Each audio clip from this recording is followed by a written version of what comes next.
So when NPA, during the process of reprioritizing the NDP 3,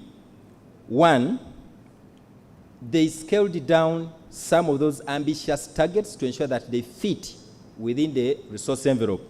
Because as you saw, we have a discretionary resource envelope of 22.6, and so the target was to ensure that whatever we are planning to undertake between now and the 25-26 fits within that. Then for those ambitious targets, we scaled down. Where the indicators were too many, or some of them were cut. So in that process, money moved from one program to another depending on which priorities have been selected, which were based on a given criteria. Now, during the budget cut, normally we look at 3 issues. We either propose phasing. If something was planned to be undertaken in 1 year, we propose to phase in 2 or 3, given the level of urgency. For some, we may propose to postpone, and then others you scale down. For example, under community mobilization, you are saying you want to sensitize the entire country on PDM. You have over 170 something. Now, if you look at the party chiefs, community development workers, and all those stakeholders, you realize that the implication is just too huge to be accommodated.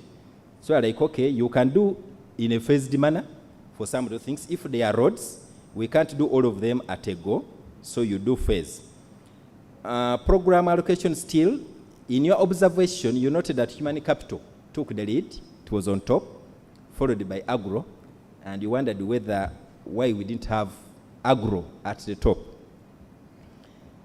The theory of change is that without healthy human beings, even agriculture cannot thrive. So that's the intention why priority was given to human capital, to ensure that we have people with the right skills and the right mindset. The other issue,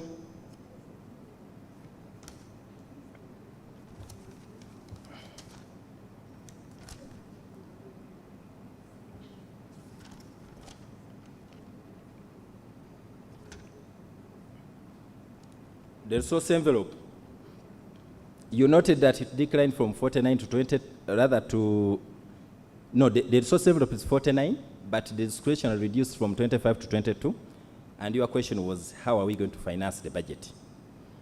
Now, the challenge that we've been having in the past, under the sector vote-based approach to allocation of resources, like I said, somebody will hold on to what he has, regardless of the priorities under there. So now what the government is doing as of now, every financial year, you have to zoom the budget and the interventions they are in. What is still a priority? What is not a priority?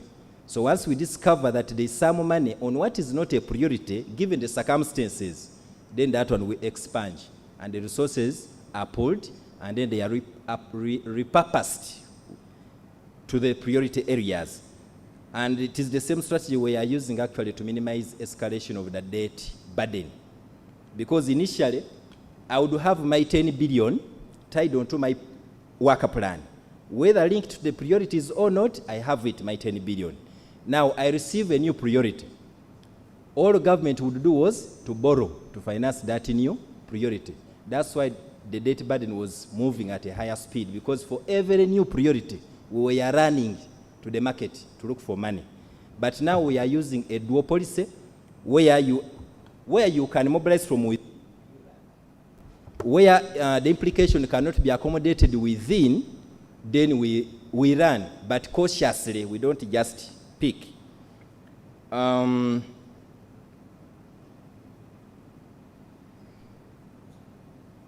Okay, private sector credit.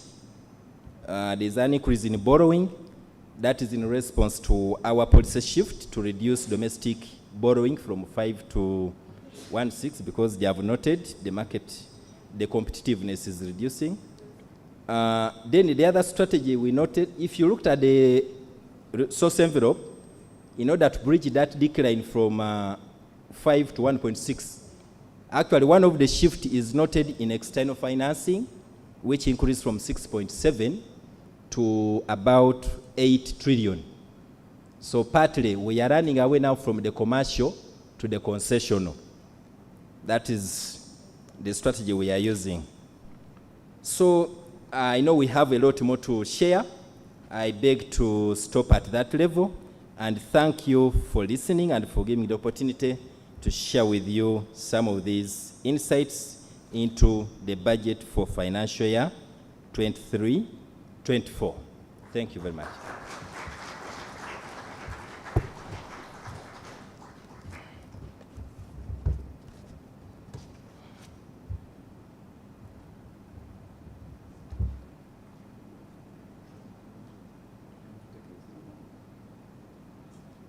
Rather than get Ali to walk back up, I would suggest he stays here with me, and I invite his other panelists.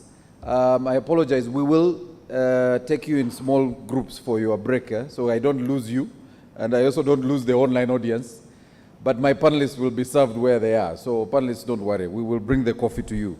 So allow me quickly migrate to the panel discussion. May I invite to join Ali, the Executive Director, Risk and Strategy at the Bank of Uganda, Joyce Okello, to join you, and also invite the current Commission Secretary at the Local Government Finance Commission to join us here. That is none other than Adam Babale. Adam, please come. Feel free to take a seat of your choice. I'll also invite, Honorable, I'll invite you last, don't worry. I'll also now want to invite from the Private Sector Foundation, the Sector Coordinator for Agro-Business and Forestry, Martin Maichu. Please come and take a seat. I'll then move to World Vision. I had, of course, introduced him before, so our representative of the World Vision, please come and also take your seat. And then leave the middle seat for our very big person here, the Honorable Agnes Aper from the Budget Committee. You're most welcome. Agnes, please come, Honorable, and join, because you are very critical in this conversation. You are the one who appropriates budget, and all we do for us is wishful thinking, especially with the civil society organizations, and then finance captures some of our interests. Sometimes they agree or disagree with us, and then send it to you to appropriate. And so I think I'm fully constituted. I want to welcome you, ladies and gentlemen, and I want us to quickly dig into our conversation. But allow me, I think what Ali did for us was to speak to the critical areas that Julius had raised in his presentation. But Ali, let's come back to one of the critical questions, and it's one of the key objectives of our discussion today and our dialogue today. For those who are joining us online, I want to welcome you and recognize all of you who are with us, especially our virtual audience. We were joined by Martin Fowler, the Senior Agriculture Advisor at USAID, who is online and is joining us. Thank you very much, Martin, for joining this conversation. Ali, let's talk to the issue around government being able to plan to meet the budget objectives amidst this decreasing discretionary expenditure. I know you touched a bit on this in your presentation, but what we want is a clear picture based on your budget framework paper that you have already released around the issues of meeting this, the objectives of your budget. So you have this very good intention to address, because we are still in a recovery mode, and this is still a recovery budget. But how do you plan then to meet those objectives, given the situation we are in, with inflation, and of course our struggles with domestic resource mobilization. I know you've spoken to the domestic resource mobilization strategy, but what are those clear plans by the ministry to meet those objectives, to address the current budget interests?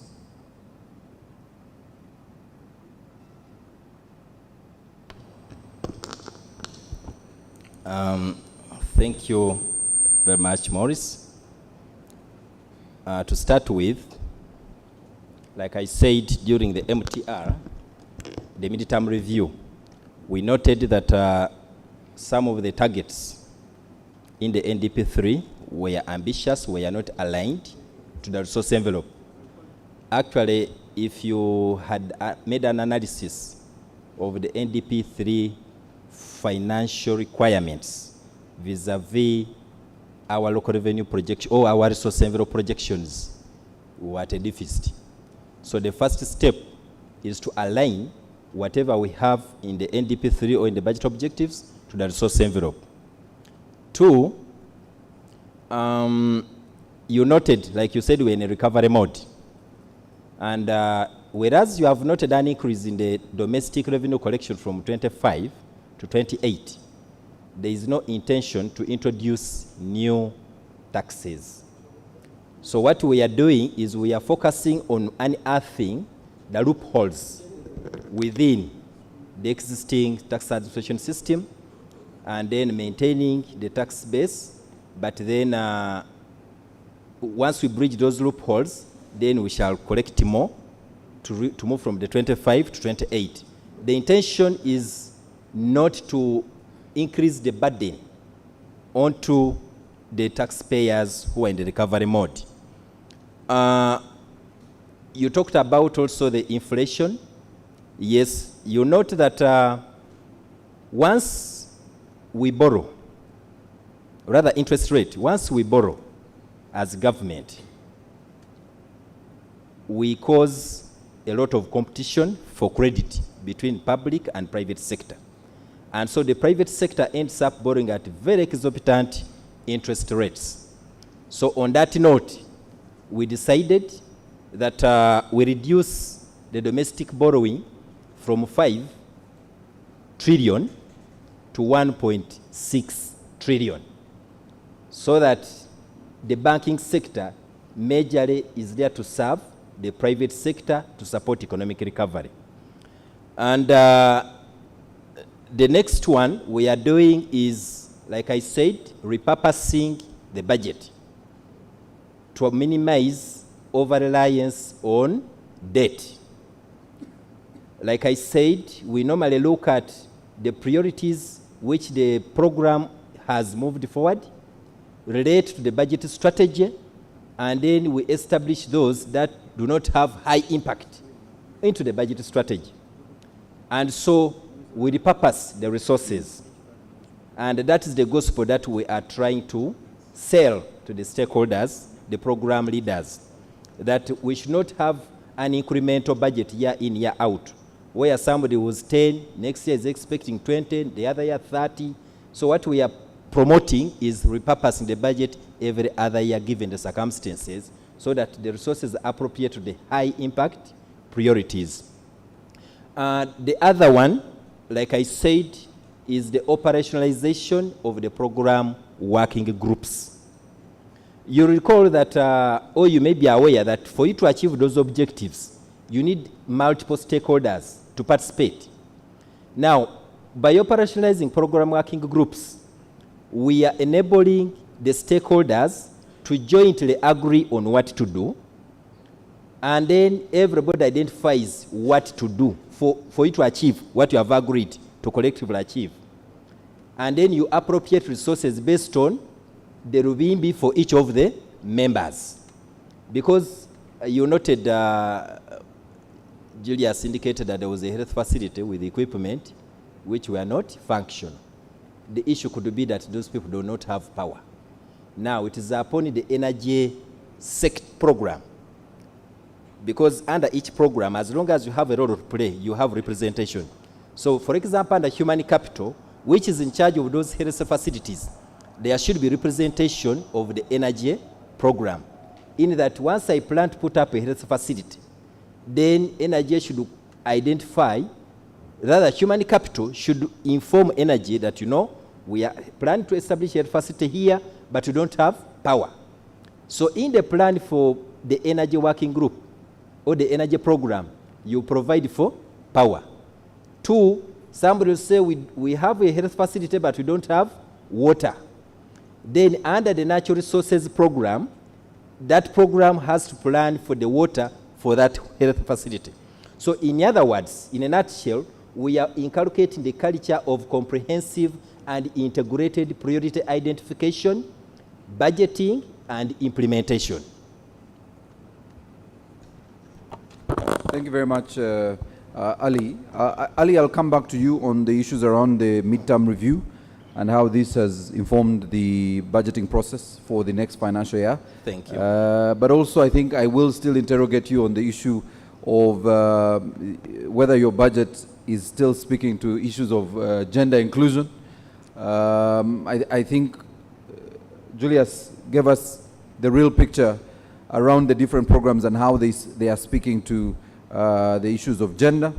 But I'll come back to that. Allow me go to Ms. Okello from the Bank of Uganda to look at the role of the bank in this program or in this agenda on socio-economic transformation of our people. What I really want to appreciate, first of all, Ms. Okello, is how the bank has managed to stabilize the economy on the monetary side. We really want to appreciate what you've done, especially with the CBR. And of course, the shilling continues to relatively play strongly in the market against other currencies. I don't know if any of you has been traveling in the last few days. I discovered my money gives me more Kenya shillings these days than it used to. So I get excited when I go to Nairobi. But speaking to this, the bank is projecting, you know, moderate and average inflation rates between 6 and 8. That is, I think, after we've come out of this 10% pressure. You believe this should stabilize around the midterm in 2023, June, July. But we want to look at your interventions as a bank for the financial year 23-24 to ensure economic stability and support government's efforts in growing the economy. Okay, thank you very much, Maurice. Good morning, ladies and gentlemen. Allow me, first of all, to thank the ED-CISBAG for arranging this dialogue and for giving Bank of Uganda the platform to participate in the dialogue. Thank you for keeping the consistency. We think it's a good forum to receive feedback and areas of improvement. Now, back to your question, Maurice, on the issue of economic stability and inflation. I must say from the very beginning that inflation in Uganda has been very stable. It's been low and stable for over a decade. We only saw inflation begin to rise towards the end of 2022, as shared by the Executive Director CISBAG in his presentation. And we all know why inflation began to rise. First of all, the ED explained that we experienced external shocks. This was explained by the ED and also by my brother here from Ministry of Finance. External shocks arising from the Russia-Ukraine war. We saw fuel prices rising and then feeding into cost of transport and costs of commodities. And also for a good portion of the year, there was dry weather conditions, which led to increase in food prices, and all those factors led to an increase in inflation. But this situation is not unique to Uganda. It is a global problem. Even advanced economies are grappling with inflation. For example, in the UK, inflation rate is 10%, and for a long time it was about 2%. US inflation peaked last year to about 9%. Even our neighbors in the EAC region were not immune to this inflation pressures. Now, in order to stem inflation, what has Bank of Uganda done? Of course, it has had to increase the central bank rate. The central bank rate was increased from about 6.5% in April of 2022 to 10% in October, and it has remained at that rate until we next hold our Monetary Policy Committee meeting to review the inflationary developments within the country. But I must also say, as long as there are heightened inflationary pressures, the bank will not hesitate to raise CBR. I mean, that is the tool we have for now to control inflation. But we are also mindful, and this has been mentioned, that as we increase CBR, it filters into lending rates by the commercial banks, and this affects the private sector. We are mindful and we know, but we should look at it in the context of long-term growth, because if we kept inflation unchecked or untamed, it will hurt growth. So for the sake of growth in the long term, we have to manage inflation now. And it is a catch-22, whichever way you look at it. If we don't stem inflation and leave it at that, it will still filter into lending rates, because inflation erodes the value of money, it erodes returns. When lenders give out money, they want to preserve their returns. So if we left inflation as such, still naturally, lenders will have to adjust their interest rates to preserve their return. So we'll be suffering in terms of lending rates as well as growth. So in the short term, we raise the CBR to tame inflation, but then in the long run, yes, we expect that this should spur growth. In the strategic plan of the bank, 2022-2027, which we launched last year, one of our strategic objectives is to enhance price stability. And here we are looking specifically at inflation. Our target is to keep inflation at 5% with a deviation margin of plus or minus 3. So 5% is our objective. And if you ask me why 5%, this is based on empirical studies. Empirical studies show that in most developing economies, the 5% target is a good target to achieve growth, while in advanced economies, they do about 2%, they target about 2%. So yes, our objective is to keep inflation at 5%. Now we are 10%, but in the medium term, we hope to achieve this target. Thank you.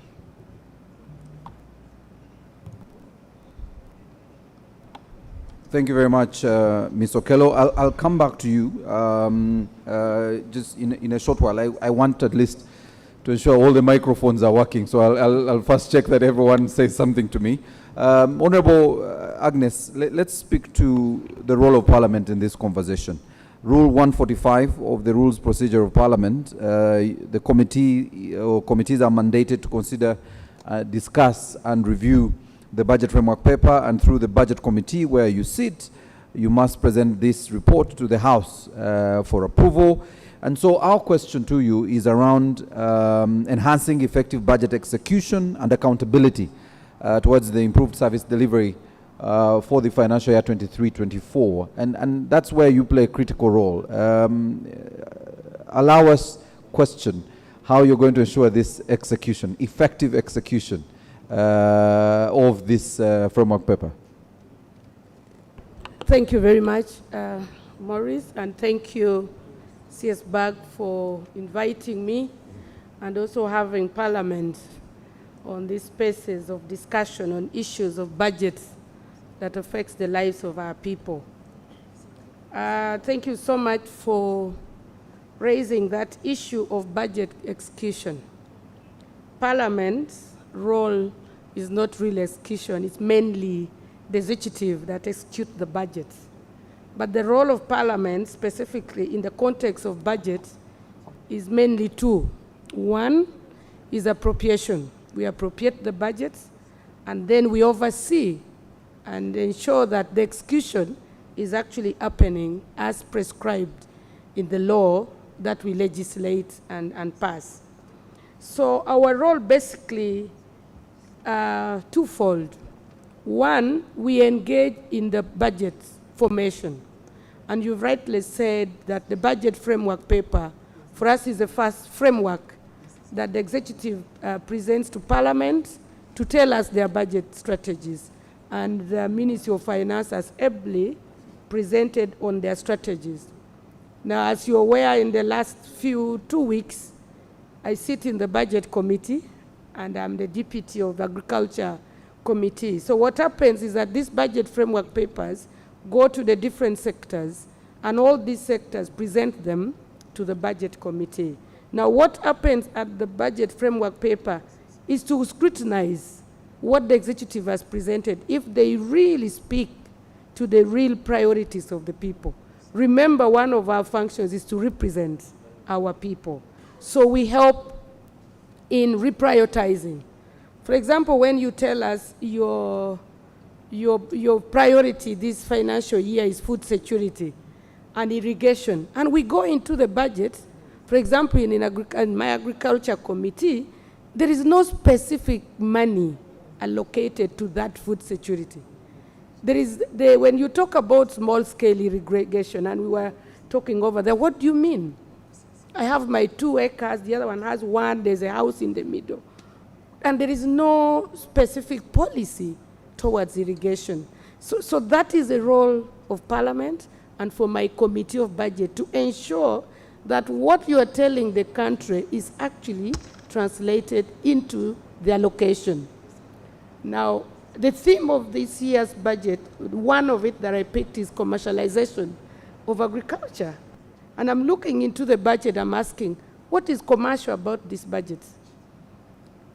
And I go back to my sector of agriculture. The only money I see there is mechanization.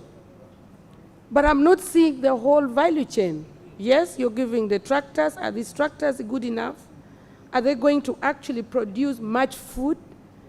Is it going to be commercial in nature? So that is really the role that we play as Parliament. But also in the execution bit of it, we have a law, the Public Finance Management Act, that stipulates on what should be done at what time. For example, in that PFMA, for finance, Ministry of Finance to release money, it should be based on the cash flow.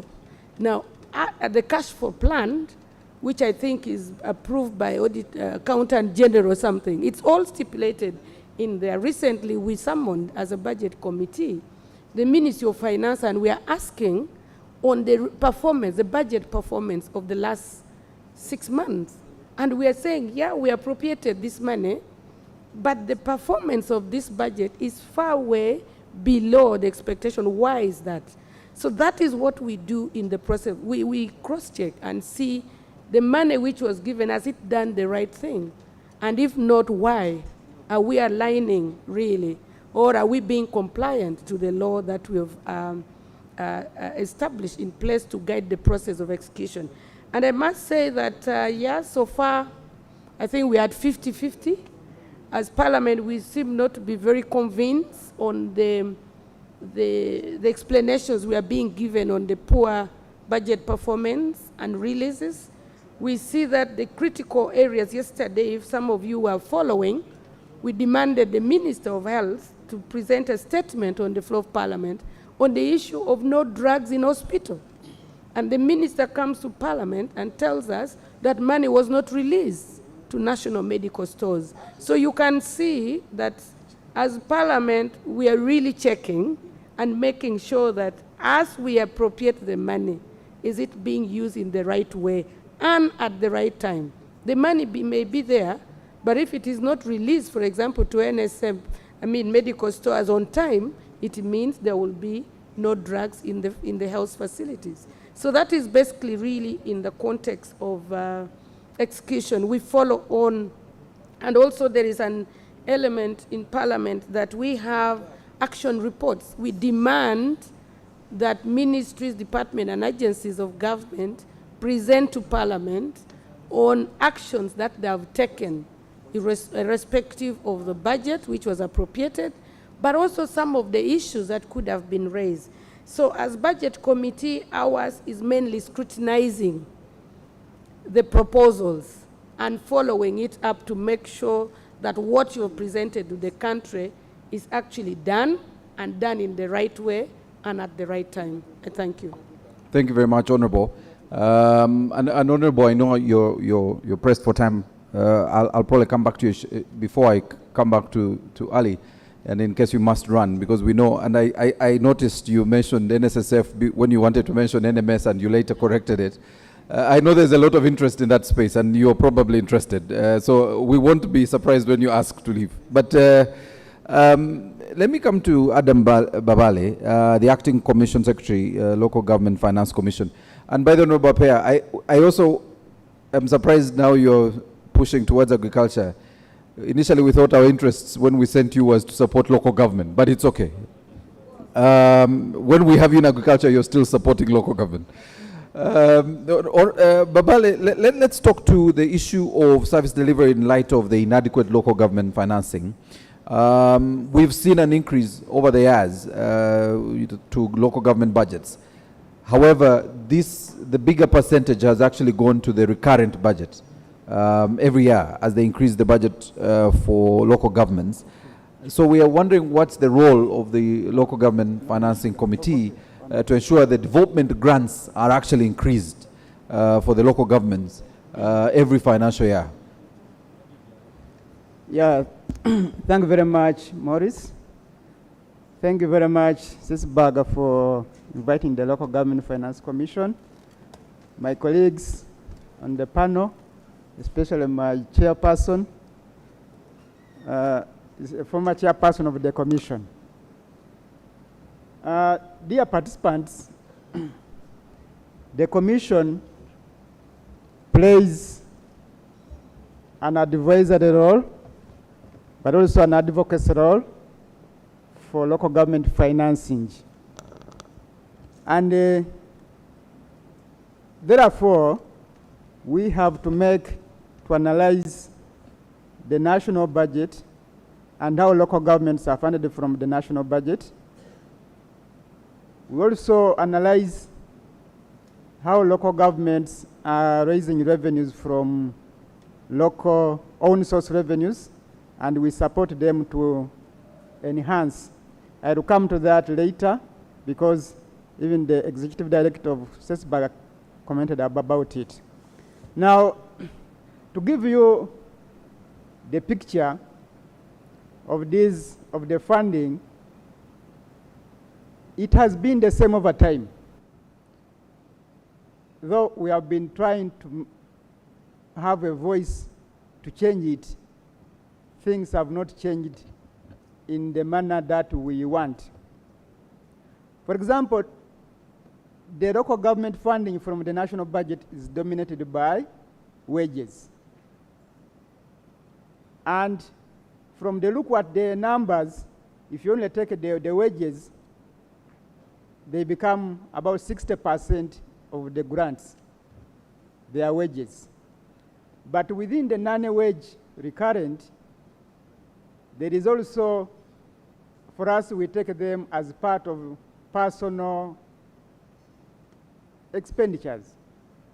Talk about pension and gratuity, because when these are factored in the grants and sent to local governments, they are not going to be used directly for services. And if you put on those aspects, pension and gratuity for the retirees, then we have almost 70% of the transfers from the national budget as handling only that aspect. So we are left with the 30% to really provide the services and do local development. And I want to bring this aspect very clear, that especially when you refer to the title as service delivery in light of local government financing. In the commission, we now always want to bring two things together, service delivery and local development, to be taken together. When we take only service delivery, we are also being caught up in those who fund local governments or those who determine that they are responsible for service delivery only. And that's why the majority of development in this country, up to 95% of the national development budget is at the center. And that one which goes to the local government, about 5% is also determined by the center. Because these are the things we see as city secondary schools, protected water springs, use mid roads, these in the cities now, and the municipal councils. So even those ones are determined by the center. So local governments still have a big gap or a big challenge to conduct local development. And this is where the Commission has been advocating for a change in our development planning and financing. We proposed under my former chairperson when we had to develop a program in the Rwenzori region and to give it as a model and get local governments in a region to do the development planning, see how they interact or they interrelate, and then come up with a development model, because in the local governments in a region usually have some similarities, produce same things, they want to add value on the same things, but sometimes what they produce is small for each of them. So how can they make it commercial? And that's the challenge which we have as one of the theme of this next year's budget of commercialization and industrialization. You cannot do commercialization and industrialization when you still, look at smaller things. You need to look at the big push of how can we create big production, big processing, and that you can only look at who is producing and who is what. And that model was going to help us. But it suffered when we presented, the cabinet approved it, but when it came to implementation, the same thing we are observing under the program approach, that this program must be sanctioned by a sector. And local governments were not sitting on any sector. Even currently, local governments are not sitting on any program working group. And so, when now things for local governments are left to the programs, we see that they are not going to work. And therefore, we are asking for a review of the funding for development plan. In fact, we even wonder, for me I doubt whether local government development plans are being implemented, because really they don't have money. So it is a ritual, we produce them, they are approved, but at the end of it, they are not even reviewed or even assessed for performance. So we want to create a funding for local governments to implement their development plans. And therefore, that is our focus, and we want to see it going forward. Thank you very much. Thank you very much, Babale. Again, I'll come back to you, but allow me return to Honorable Apea. She must run. I told you I wouldn't be surprised that she must run. Today we have very important people in the committee. Honorable, let's speak to something Julius raised, automation, and why Parliament is not insisting that we get almost all the local governments on board the IRAS. We've seen the results, even by just a small example of Nansana. Why should we not have everyone on board, but rather than budget for a few? Because if you're making more, you're collecting more from that, why aren't you as Parliament pushing, especially on your oversight role, for them to be able to increase spend on automation? Issues around the budget support to some programs which reduced for the next financial year. I am very sensitive on one around community mobilization and mindset change, because I, as UBC, also have an input there. We are very concerned that the space around sensitizing the communities on them to be able to appreciate the national programs. Even PDM is picking some money from community mobilization. Why is it that Parliament isn't insisting on that?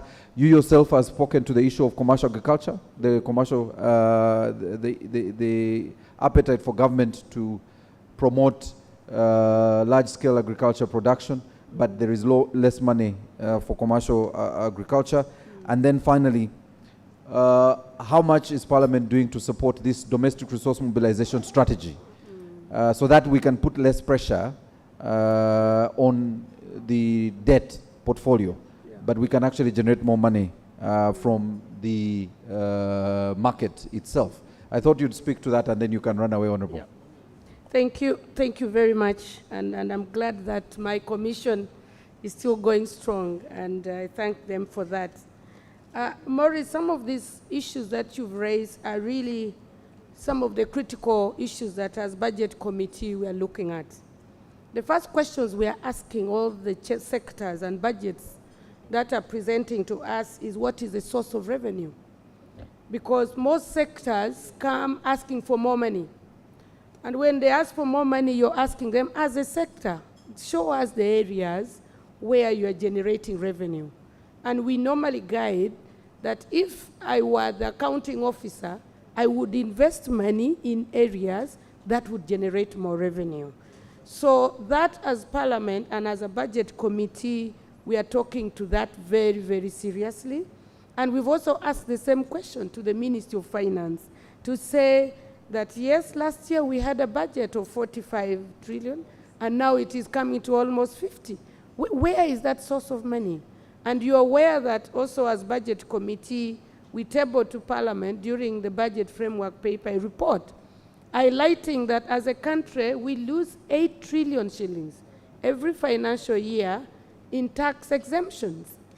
And we've demanded Ministry of Finance to give us the lists of this. Who are these people that were exempting tax? And yet we are going to borrow money. Why wouldn't we now reduce our debt by that 8 trillion? Only tell them, you know, thank you very much for the investment, but at least for this difficult time, please pay the tax. So as budget committee, we stood our ground and demanded. And you'll be amazed that the list of tax exemptions are really some of those that you would wonder. Why? Because one, some of them have got even money from government, from the same coffers, to finance their projects. Two, they've been given free land or maybe free facilities to run. So as Parliament, we are doing everything and asking very critical questions in areas of revenue mobilization. We've highlighted that of tax exemption. We've also asked ministries to invest in areas that can bring money. Yes, the budget for community mobilization, I chair one of the subcommittees on the Presidential Advisory Committee on Budget, and community mobilization is one of them. And I was shocked that UBC has a zero budget. It was cut to zero. And I asked them, what is the problem? Why would they cut your money to zero? And I think one of the reasons is what our colleague from Ministry of Finance has highlighted, that when all these agencies were lumped into a program, it depended on the marshal you have. So the lead program person takes away all the money. And then the rest, if you don't attend the meeting where they're going to share that money, most probably, Maurice, you did not attend, and that is why you got a zero budget. So the issue of budget-based program-based budgeting really needs to be analyzed. And all these agencies got to be mobilized, sensitized, and empowered to understand how the process works. Otherwise, we are not going to achieve anything much if we don't mobilize our communities, we raise the awareness. I don't like using the word mindset change, because to change a mind, you really have to do a lot of work. I think what we've got to do is community mobilization. If we are saying we are giving you 100 million in a parish, go and mobilize them and tell them what they can, give them options on what they can use with this money. But otherwise, if we just put it there, then we are really bound not to achieve as much as we can. So we are your allies as Budget Committee and Parliament. We really think our community needs mobilization, but I think also the system needs to recognize the capacities of all these different agencies, and also how we position our messaging. I know you are a public relations guru here, but I think we need to also teach our people how to position themselves, how to package their messages, so that is not seen as a duplication.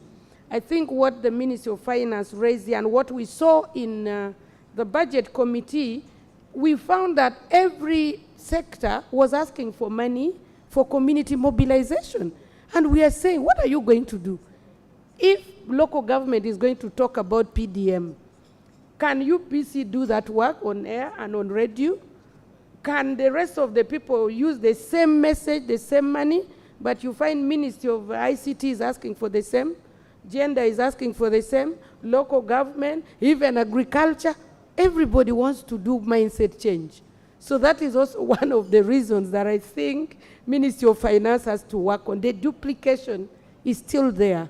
People have not yet understood how to work together. If it is community mobilization, can we have PDM? Can we talk about health? Can we talk about agriculture? It's the same community. We cannot go and, to the same community several times. The other thing, what you've said is about automation.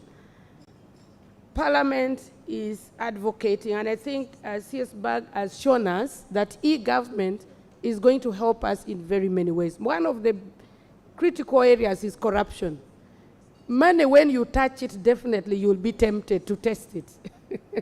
And so we believe that e-government will stop the touching of money and changing hands and all that. So we're really advocating for that. However, the challenge also with e-government is the same as community mobilization. We have a Ministry of, is it ICT or NIRA, who deals with all these internet issues. We assume that as a government, we would have that one system, which will then be able to be used across the country. At least I've been in Finance Commission when they were starting IRAS. IRAS is one system that will run across all the local governments to do the revenue mobilization and management and all that. But we saw in the Budget Committee, every ministry is coming to us for an app, something app.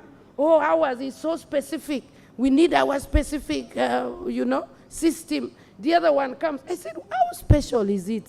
I thought we are serving the same government and the same country. So my message here is that as government, we still have a long way to accept, to work together in terms of the e-government, in terms of revenue generation, in terms of our key priorities of government. But otherwise, e-government is the way to go. It will save a lot of money. It will also help us in efficiency, the service delivery efficiency. But I think most of our ministries have not yet understood it, that it can be actually one system running across all the government. We were even surprised that some of the ministries do not want to be in the IFMIS. And yet we think IFMIS is that one central system that can manage our finances and all that. So I think, and for agriculture financing and local government financing, I think my colleague of Finance Commission has mentioned it well, that as people's representatives, we come from local governments. And everybody is looking into that budget. What does my district, what is the stake of my community in this? But the biggest challenge that we still have in our budget, even for this financial year, and I hope it improves in the upcoming years, is that our budget is still heavily centralized. You see money for a borehole in my village in the Ministry of Water. You see money for a primary school in my parish, in my village, still in Ministry of Education. And yet, we say we run a decentralized system.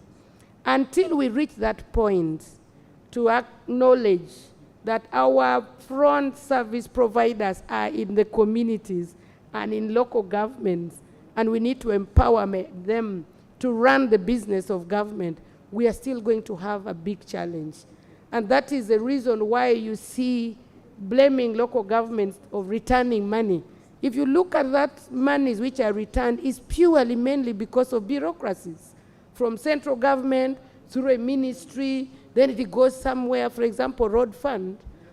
Money for a road in my village has to come from Ministry of Finance to an agency called a road fund. A road fund will have to release it, and I'm like, why wouldn't you send the money directly to the district to go and do the road? So I think as government, for effective budget execution and effective service delivery, we need to harmonize, we need to synergize, and we need to work together. We need to have that one spine system where money comes from top to down and directly where there is a need and there is a service that needs to be provided. I thank you very much. Thank you, Honorable. Unfortunately, I see you haven't even taken our coffee. So we appreciate your time and feel free to depart at leisure. We know you have another engagement, and so we are honored on behalf of CSBAG and the partners for you being part of this conversation. Some of the critical issues you've raised, even when Ali speaks to them, will be captured in the report, which will be forwarded to you for your own use as a member of the Budget Committee. So we want to thank you, Honorable, for joining us. Ladies and gentlemen, another round of applause for Honorable Agnes Appiah. So I'll now move to the Private Sector Foundation. So World Vision, you'll hold just a bit. I'll come to you briefly, but I wanted to turn to the private sector because they have a critical role they play here on addressing issues of on supporting government's agenda on economic recovery and the challenges and opportunities therein they will highlight. So my first question for you is, what do you think steps government can undertake to lower production and trade costs in order to promote competitive production of quality tradable goods? Please. Yes, thank you very much, Mr. Morris, and thank you, CSBAG, for the opportunity that you have given us to be on this platform. Being here is a very big opportunity for us, and I also appreciate my fellow panelists for the contributions so far made. They are really very significant, how I wish, but I'm happy that Ali is taking notes. These were really reaching the rightful destination. And like you said, my name is Martin Maku. I work with Private Sector Foundation Uganda. And in Private Sector Foundation, we represent the private sector.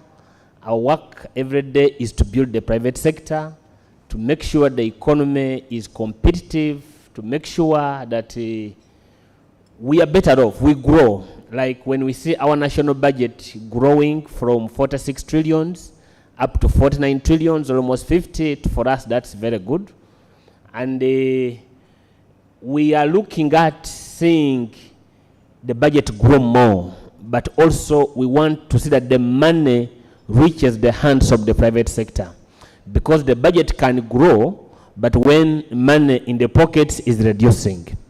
For example, in this year, last financial year, the target for URA was about 25, 26 trillions. And then the next financial year, the budget is about 28, almost 29 trillions. The revenue is high expected, but also you see that the government, the budget, the discretionary budget has been reduced from 25 up to 22. That means the money which is going to move within the hands of people is going to reduce, but yet the government has to take much more money. So we think that, one, for us to grow, to make sure that the budget, the private sector grows, we have low cost of production, and yet we have very competitive products. We must look at our fiscal policy regime. our fiscal policy regime looks at one, the value, for example, the value added tax on utilities is 18%. On water and electricity. And these are some of the major factors of production. Because Honorable has been talking about commercial agriculture, everyone, there is production, there is need for water. The budget is looking at two things, agriculture and industrialization. In industrialization, the key factor there is power. But currently, the cost of power is high. We have a challenge with the quality and the quantity of power which is reaching the industries. So that means that we must be able to review our policies. One, on the VAT.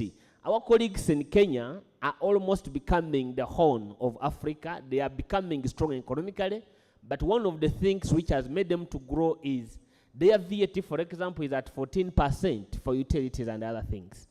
And then ours is 18%. When the tax is high, it means that the demand is low. But when the tax is low, then the demand is high, and later you'll get more revenue. But I think it's a discussion which can be advanced from here. But for now, I can talk about that. And then internally here, we look at our production and consumption here. For us to have a lot, initially there has been an aspect of doing farm to fork. But right now, the concept in production has gone from fork to farm. The fork is the one to inform the farm. Before you produce, you must know what the market wants. And for us to be able to attain the objective of the theme of the budget, we have to be able to establish market.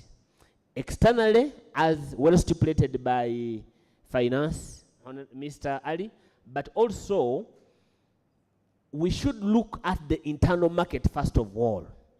How is our marketing abilities? How is our consumption? How is our aggregate demand? We should increase the demand levels.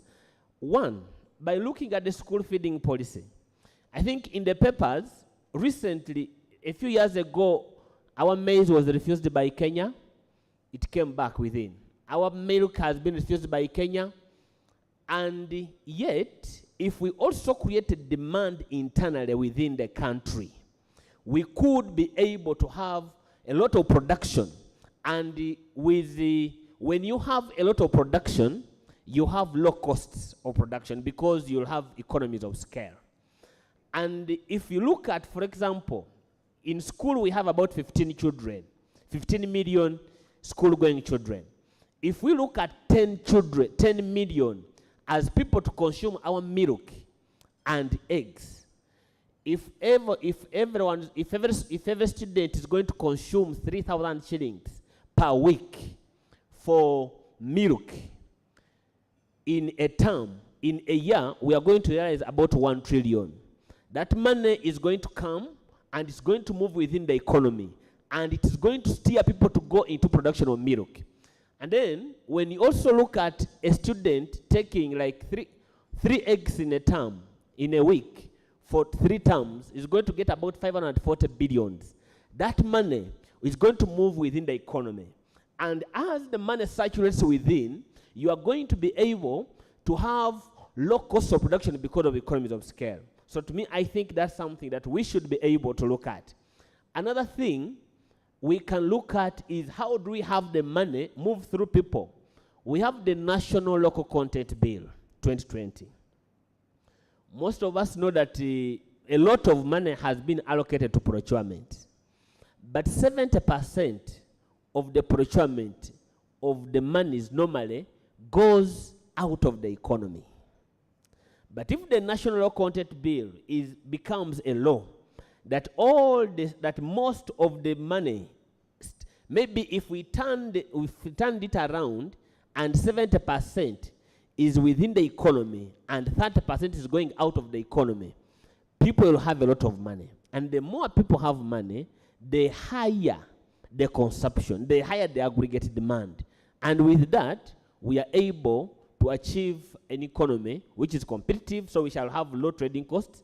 And like the trading costs, if we are going to get market, for example, next month, actually this month we shall be taking a delegation to South Africa to get market for goods there.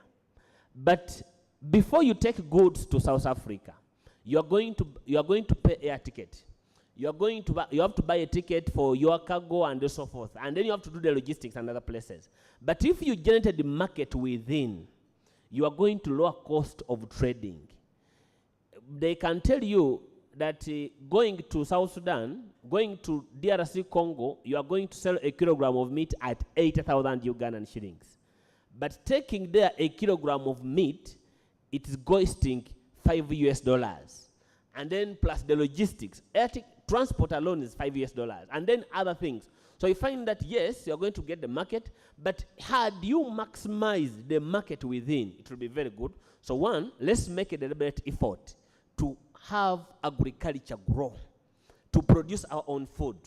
The World Bank report one time stated and said that out of the budget which was going to Ministry of Agriculture, 70%, over 70% of the budget was going on buying cars, buying what, and only 6% was going to production of crops, and then 3% on livestock, then the rest was AOB.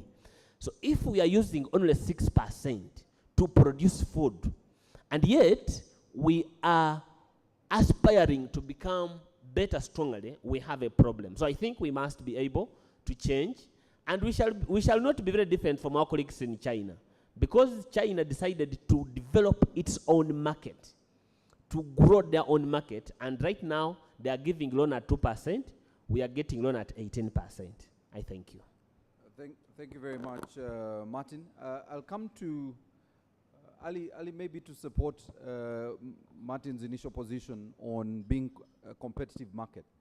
I think there was new numbers, and I think he was looking at the same report, where Kenya, in the sub-Saharan region, actually attracted up to about maybe 80% of funding for startups, just startups. And I think most of them are in the innovation space.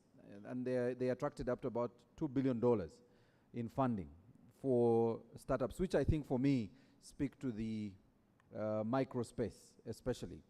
So in his argument, are we competitive enough as a country, first of all, to attract the necessary funding for some of the innovations we are undertaking, and how much are we doing to support the institutions, or even the youth and women, in being able to position themselves to benefit from these grants and funds that are available in the market, and the amount of money that would come into the economy. But let me turn to human capital development, and I want to move to Mr. Obed Kambasu from the World Vision. He's the policy research and advocacy specialist. We see the human capital development program that contributes to enhancing productivity and social well-being of the population, projected to suffer about 80%, an 80% cut on subventions. That translates to about 382 billion. So my question, and what we would really want to know is, what's the impact, and maybe that will speak to what Ali will then speak to later, the impact of these budget cuts on service delivery, in education, specifically education and health subsectors or sub-programs.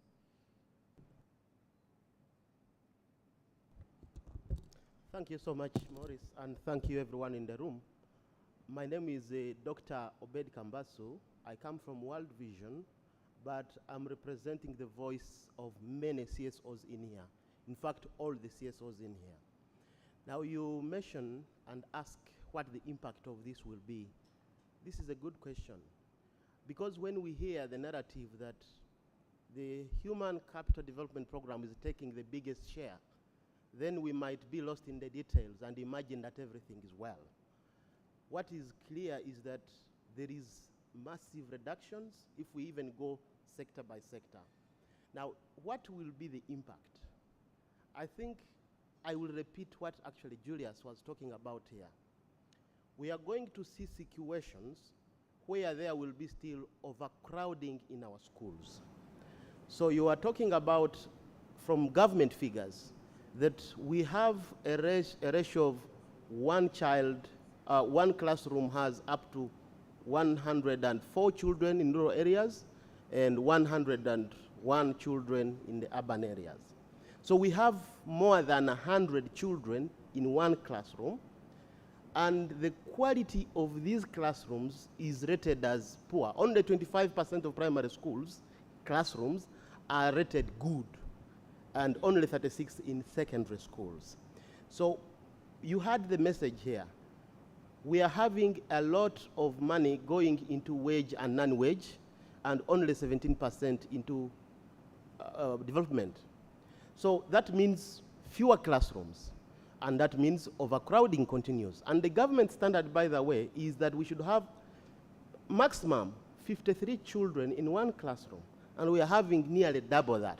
So our classrooms are not just crowded, they are also dilapidated, and that will continue if this is not addressed.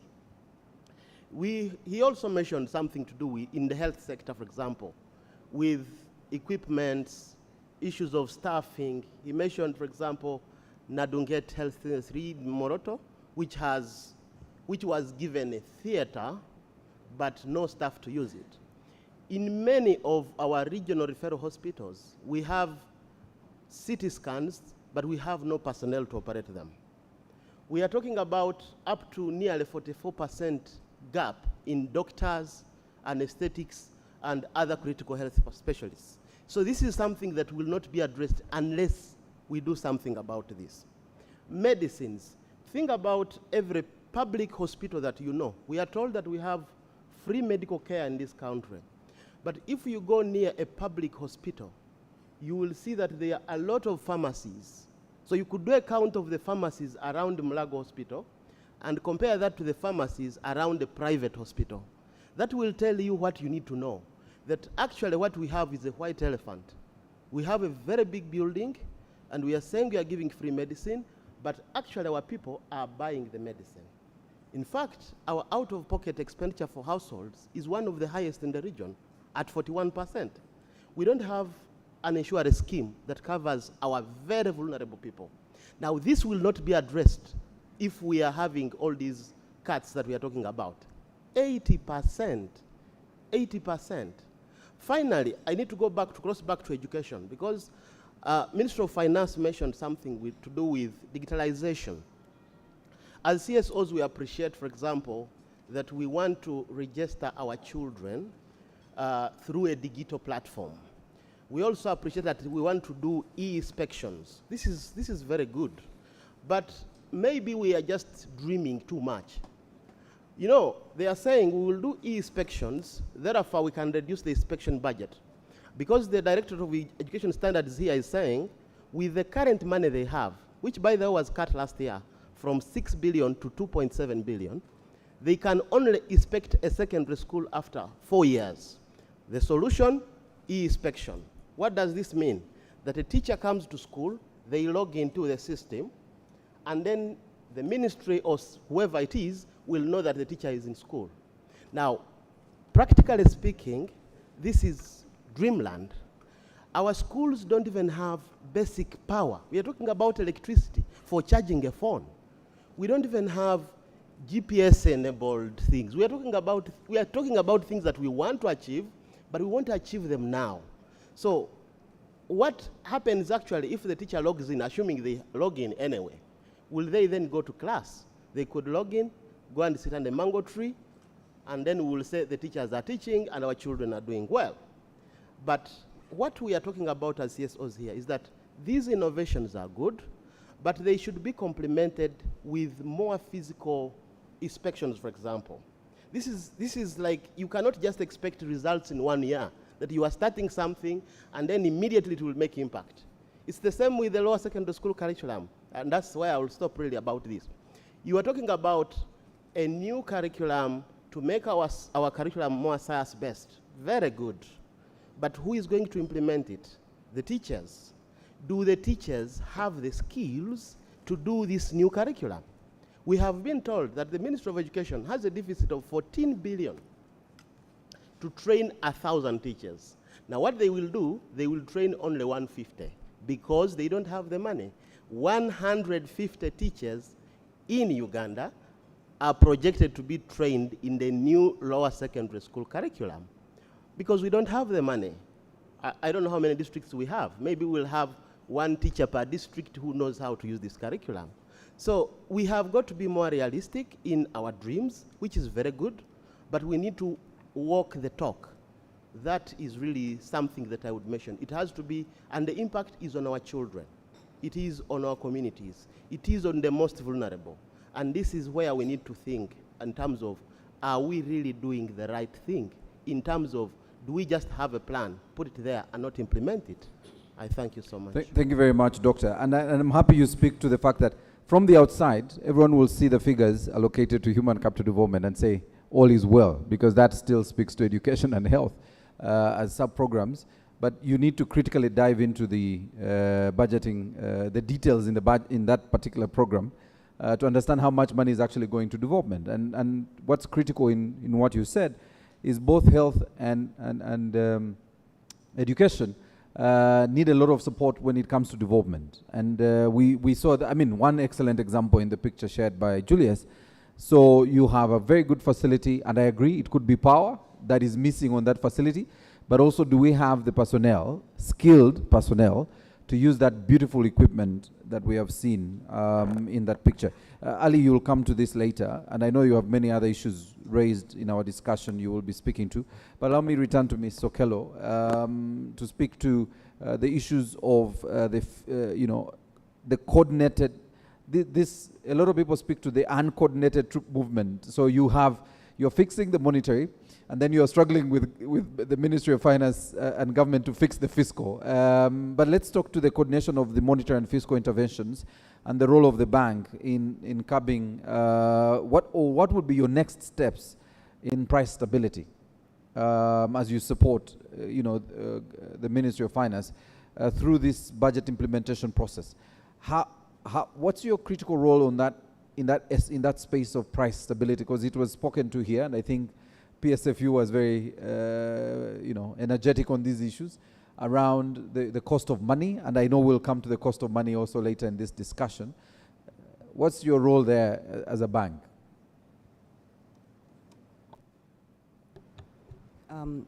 Thank you very much, Maurice. As a bank, we do recognize that there has to be coordination between the monetary policy and fiscal policy, and the two have got to be aligned. So we work in close collaboration, actually, with Ministry of Finance. We have our quarterly meetings. We share information, share data to make sure that we are all moving in the same direction. So when it comes to price stability, and here in price stability, we are basically talking about controlling inflation. And I really did comment about our actions or plans to control inflation. I earlier on mentioned that we want it at 5%.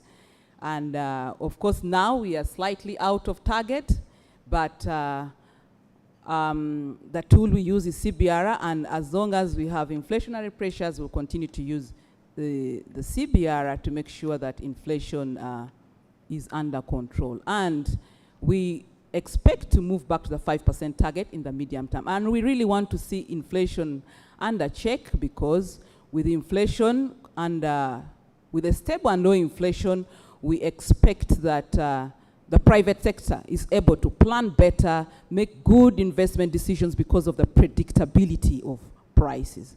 We've also we also monitor foreign exchange developments. That is another price.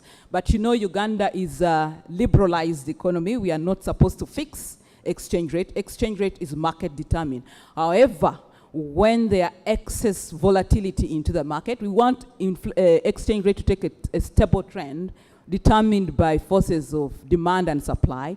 But whenever there's excess volatility in the foreign exchange market, we come to intervene to make sure that we correct the volatility. Thank you. Ms. Okello, there's been the question, and I know later we'll talk to how UDB can support this conversation on production. But as Bank of Uganda, how much can you do to, first of all, support the commercial interventions in the areas that support production, agriculture, as being a critical one?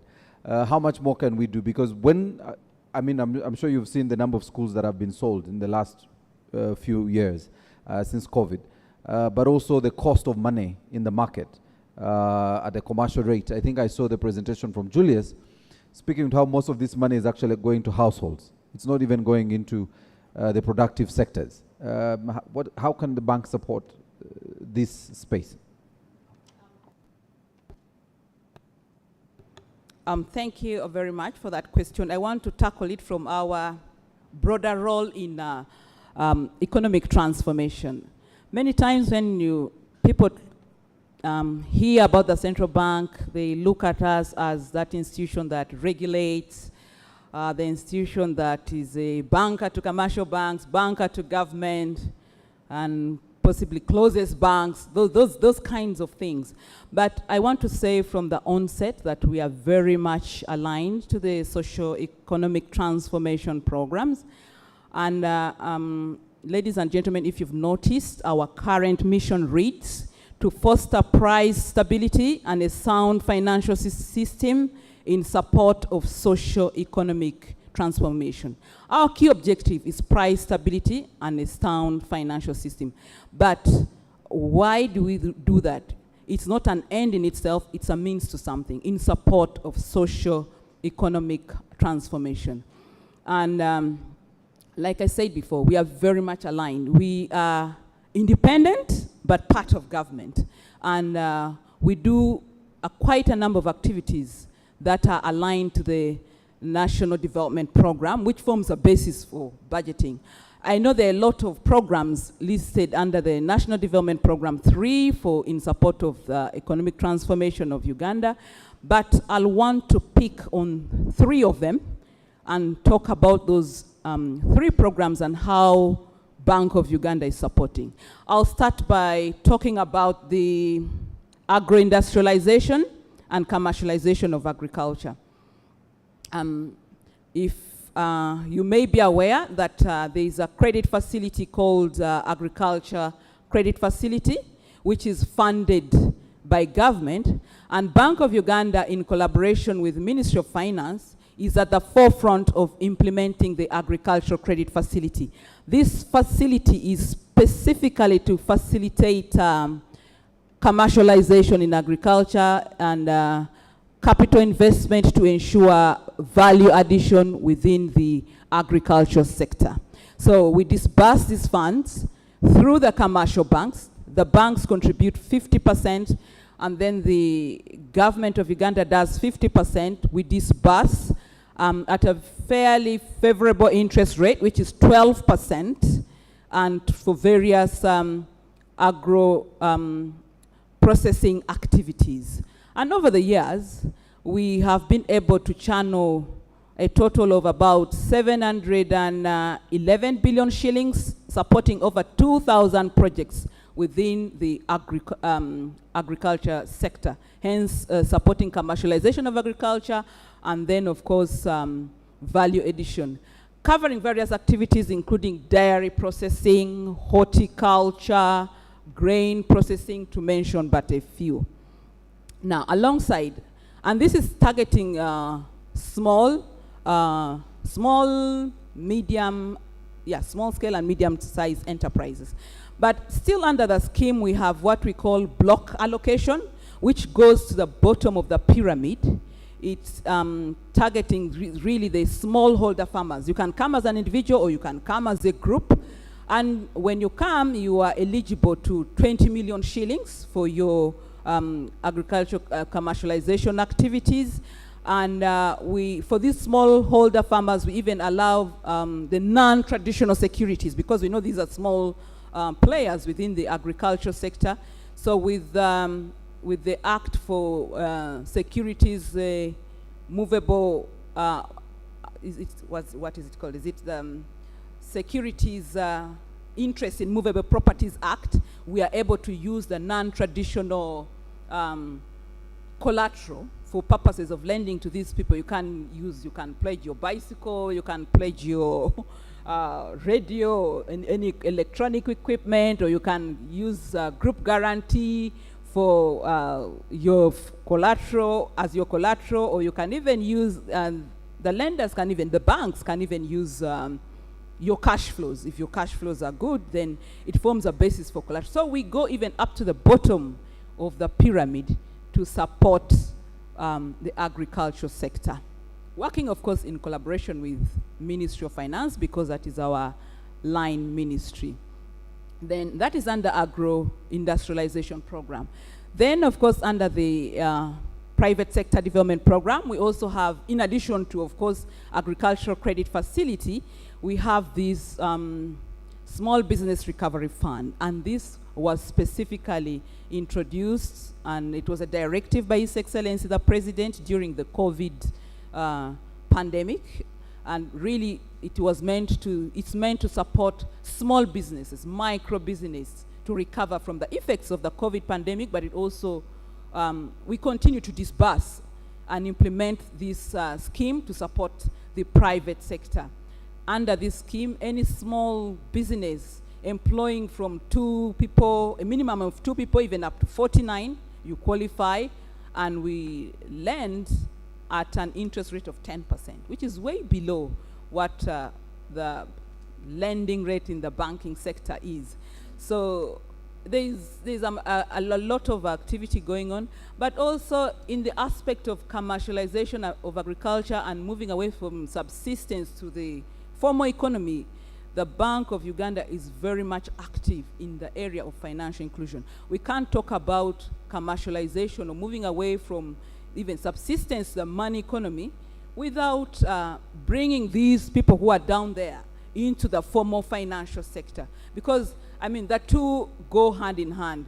We do financial inclusion, but also we do financial literacy, which is part of the mindset change and mobilization, so that people know how to use their money, people plan for their investments, and they act responsibly when it comes to use of money. So we do those programs, and in collaboration with our partners, of course, we have Ministry of Finance here, the Bank Association, and all the other players within the financial sector. And out of our financial inclusion program, you could have seen that now we rolled out some years back agency banking services is able to reach even to the grassroots, especially where banks were not able to open branches.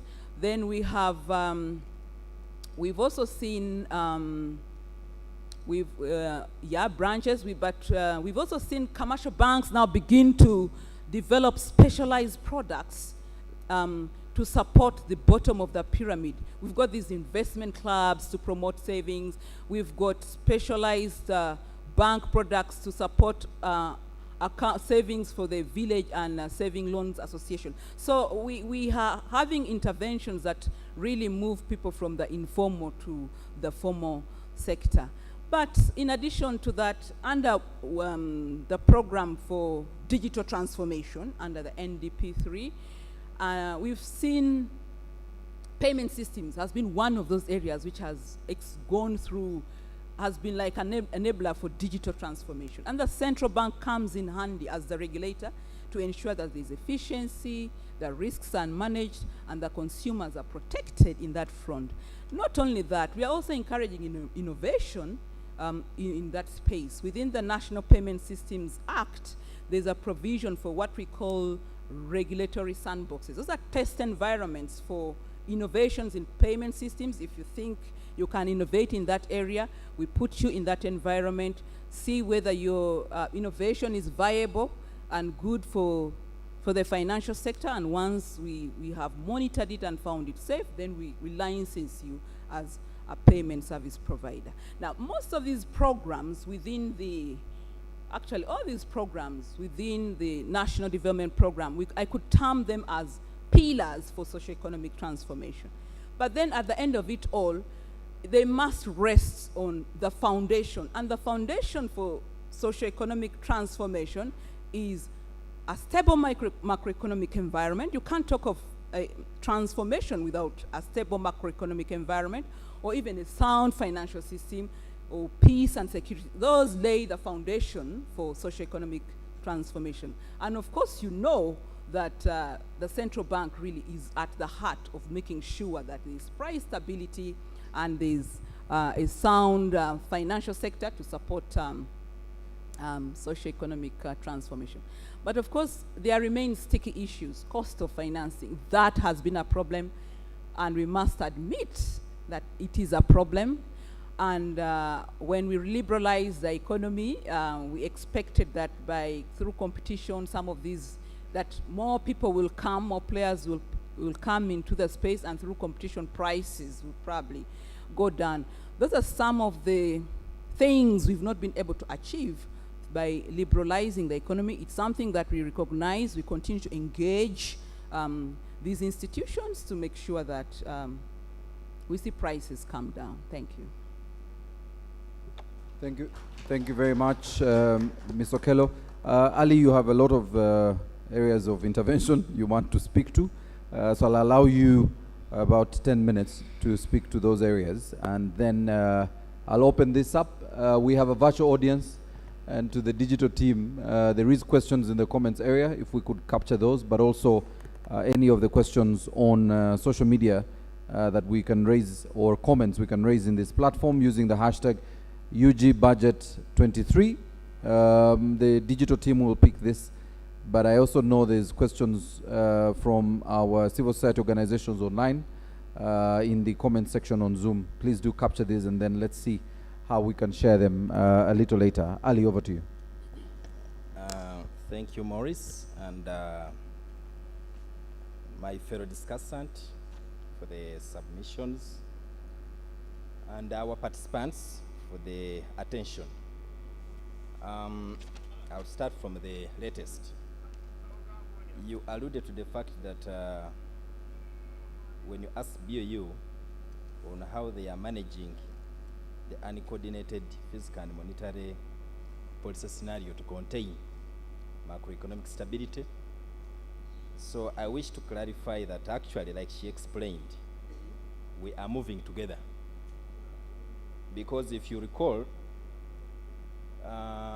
for Bank of Uganda to stabilize inflation, it involves pulling money out of people's hands through a number of measures.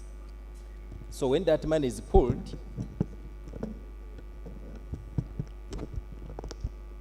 thank you.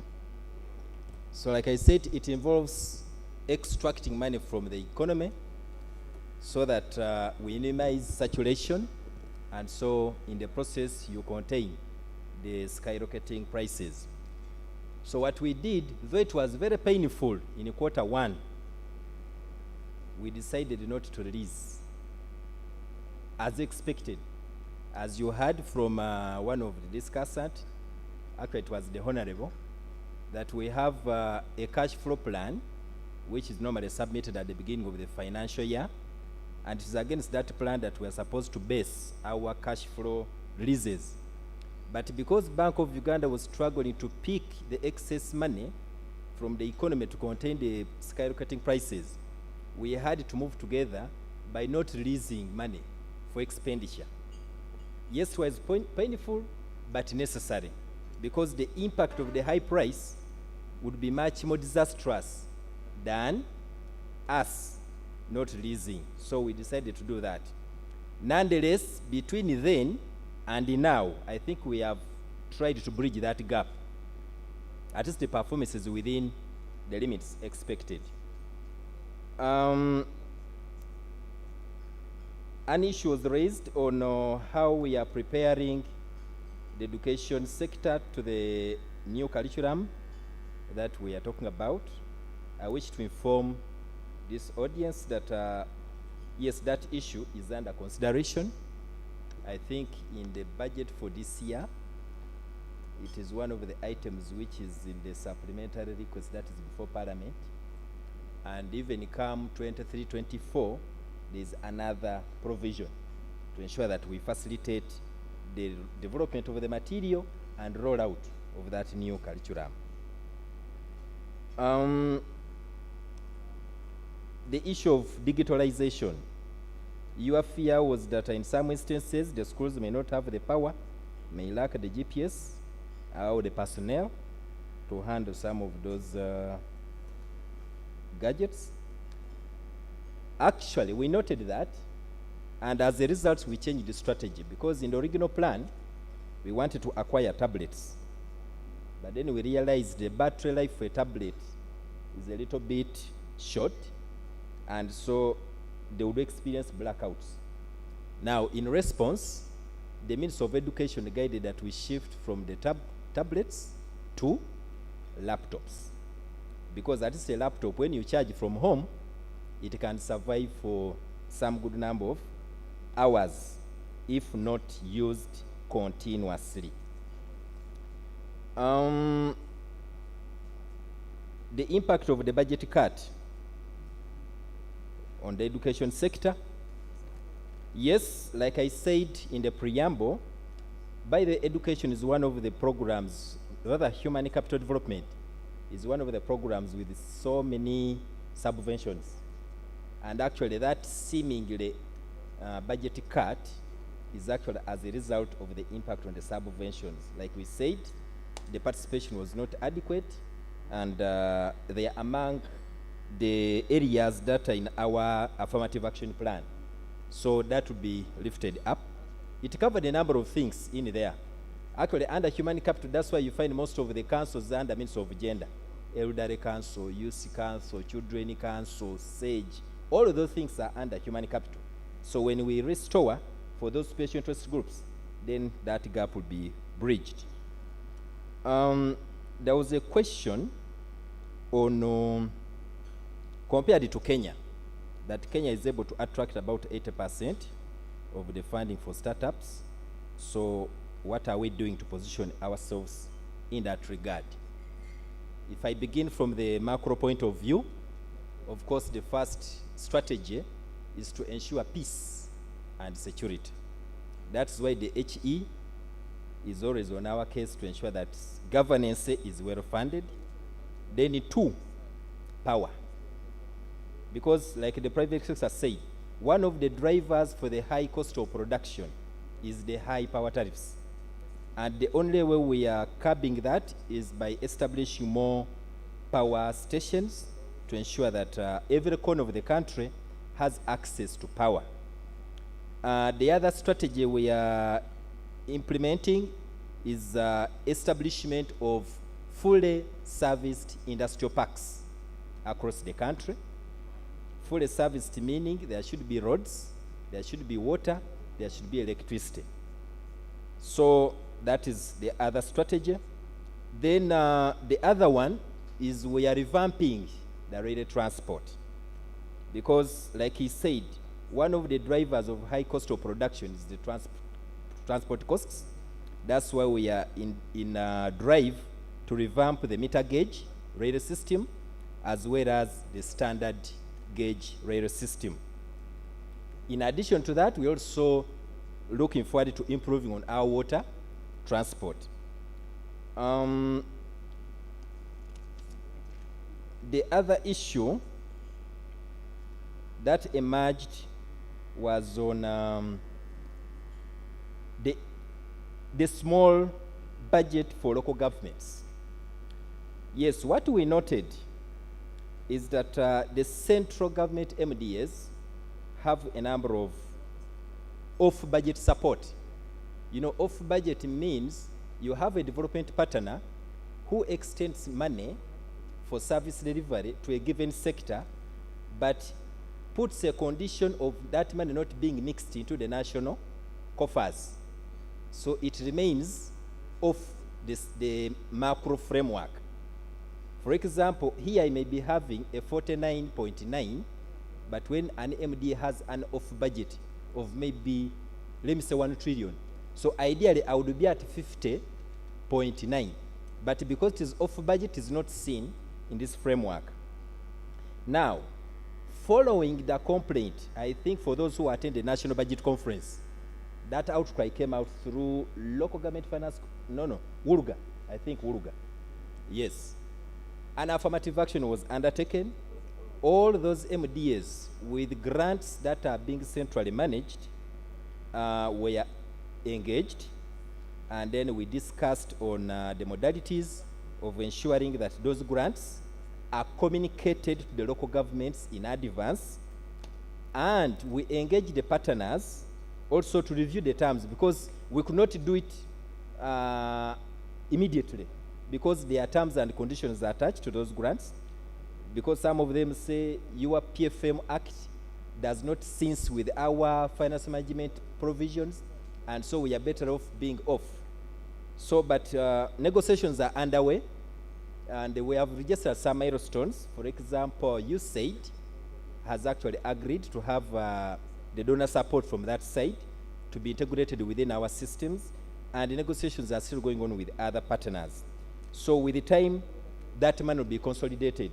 And the issue which was raised by the Honorable, where you find boreholes for a given local government appearing at the ministry, or a road for a given local government appearing at the center, they will be addressed but gradual, because there are terms and conditions that we have to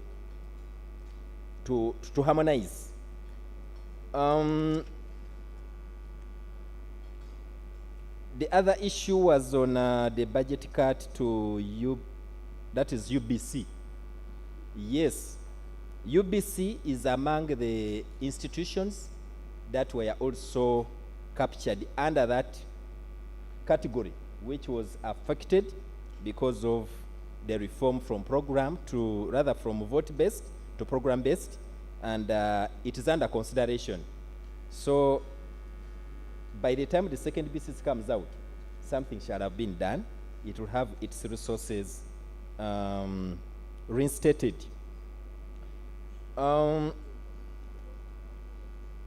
Duplication of resources and efforts, I think that is, we are addressing it through the program-based approach to planning and budgeting. Yes, you also raised an issue on how are we ensuring that the budget is gender, yes, is speaking to gender inclusion. Now, what we have noted, there are majorly 3 issues which are leading to those dismal scores that you saw for some programs, except for those where the indicators are straightforward. One is failure to conceptualize the gender and equity concept. I will share some interesting example. We were reviewing some of the reports, and in a bid to show that this gender mainstreaming, one of the indicator in the plan was number of male and female cattle vaccinated. You get it? But the concept of gender and equity is not only male and female. What it is saying, no one should be left behind. That's it.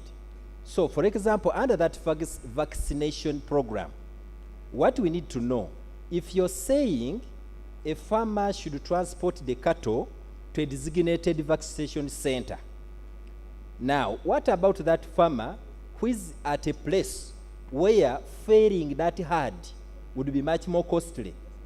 What do you have to do? That means that for that program, what would you expect under G&E is to see how you can extend the extension service to reach that farmer. That would be the concept along that line. Okay? So ideally, what is now happening to address that issue of the misconception of the G&E concept? One, the EOC has come up with guidelines to ensure that people understand what they are expected of as far as G&E is concerned. Two, initially, we have not been effectively engaging the EOC, that is Equal Opportunities Commission, in the budget consultations.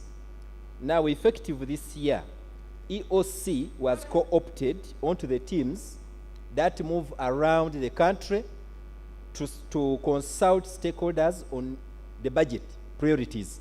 So during that process, EOC is expected to present what is expected of the MDAs to mainstream gender and equity. Three, we have come up with a special window in the budgeting system where every vote picks out those gender and equity responsive interventions. So you specify the objective, the action, the budget provision, the indicators, and the targets. Then 4, in addition to certification of the plans by National Planning Authority, in establishing alignment to the NDP3, EOC is also required to certify the compliance of those plans to the gender and equity. Because the gap was, if I have a strategic plan that is not gender and equity responsive, then I wait for the annual plan, and then I want it to be gender and equity responsive. That is not easy. So what we are saying, G&E should be mainstreamed right from the strategic plan, so that as you're moving forward into the annual plans, you know what you are planned to do. Number 4, rather, that's challenge number 1. Then challenge number 2 was the weak enforcement mechanism. You know, one of the participants asked, are they fatigued? I think it was Morris. Are they fatigued? They may not be fatigued, but you see, naturally, we human beings, once you don't see what is in it for you for something, you are likely to pay less attention. Now, the question they ask, yes, I did not comply. What happened? The budget was appropriated. The money was released. So, somebody just sits back. Now, what measures are we putting in place? That issue emerged on the floor of Parliament as we are presenting the budget framework paper recently. And the following were the agreed strategies. Number 1, you note that EOC normally submits a first edition of the report before submitting the BFP. Like that, those results we are looking at, they were for the first edition. Now the question was, between the first edition and then laying of the budget to approval of the BFP by Parliament, what happens? There was a gap there, in that after submitting the first edition, then EOC does not do a follow-up. Okay, it may be doing a follow-up, but the results were not submitted. So what did we agree upon, or what was agreed upon there, was that before Parliament approves the budget, we should have an addendum to that first edition. For those who did not score above the pass mark, we should support them within that period and then submit an addendum. So, in other words, moving forward, budget shall not be approved with somebody below 50%. That is number 1. 2, EOC to provide support to all those votes to ensure that the identified gaps are abridged. Then 3, we are supporting all the programs to develop what we call a gender and equity pack. Now that gender and equity pack, in addition to the guidelines, shall have indicators. Indicators that prescribe what you are expected of in terms of reporting. Not male and female heads of cattle vaccinated, but we shall, in other words, for every program we shall identify those indicators that we shall have to report on at the end of every budget period.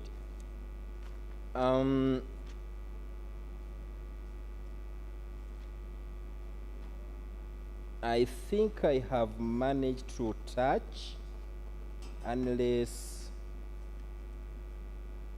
I need to comment on local content. Private sector noted the need to enact the national local content so that the money flows into the hands of the people. One major challenge we are encountering is the disappointment by our local providers. For those who have moved around the country and looked at some of our new schools, new health facilities. We tried as much as possible. You know, at some point, the president wanted to shift the construction of those schools and health centers to the military engineering brigade because of those quality issues. But then World Bank said no. And it was in sense with your prayer, it said no. If we use engineering brigade, money will not flow into the hands of the people. So let us continue using the local providers. The challenge is that they are so complacent on standards, in that even defending them to get additional business is becoming a challenge. So as we enact this content, let us prepare ourselves. Because if we don't prepare ourselves, these multinationals will end up taking these opportunities. And as you know, for them, once they get these opportunities, then they shall have diverted the gutter from the hands of the wananchi now to their home country. So, yes, private sector, we need to have a mechanism of inculcating the culture of quality into our service providers, because they disappoint us in some instances. All right. Thank you, Ali. I see you have thrown the ball back to the private sector. Yes. Ali, you'll still have a space to speak to the midterm review a little later. Yes. Let me go back to Adam. Adam, the question on management of local revenues. I think from both the presentation and Honorable Agnes, IRAS is working. It's tripled revenue for some of the local councils. However, we still have a problem on the local revenue management that continues to lag behind due to, I think, something we've spoken to in the past, the frameworks, the conflicting legal frameworks. And we're wondering, as the local government financing committee, what are you doing to enhance the management of local revenue? Yeah, thank you very much for that question on the local revenues. As I said at the beginning, we do support local governments to enhance their own source revenue collections. And surely the government and parliament told us to look for all the measures that would help local governments enhance local revenues, because it was becoming difficult to mobilize more money in the national budget for local services. Now, one of the law requires them, that is under the Local Governments Act, Section 80, Part 2, for every local government to have a register of every local revenues to estimate its potential. Now, they were not doing this, and they were leaving the determination of what to be collected like in the hands of one man called a revenue officer. And we thought that one was not adequate enough. And since then we have advocated for reforms in the local revenue administration and management. But those, some of them which relates to the structures, are moving very slow.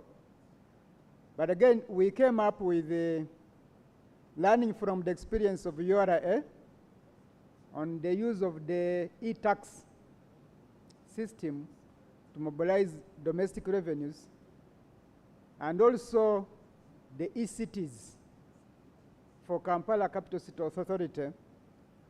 The World Bank helped us and mobilized the team of consultants within the country, our local sons and daughters, to design an integrated revenue administration system, which we call the IRAS.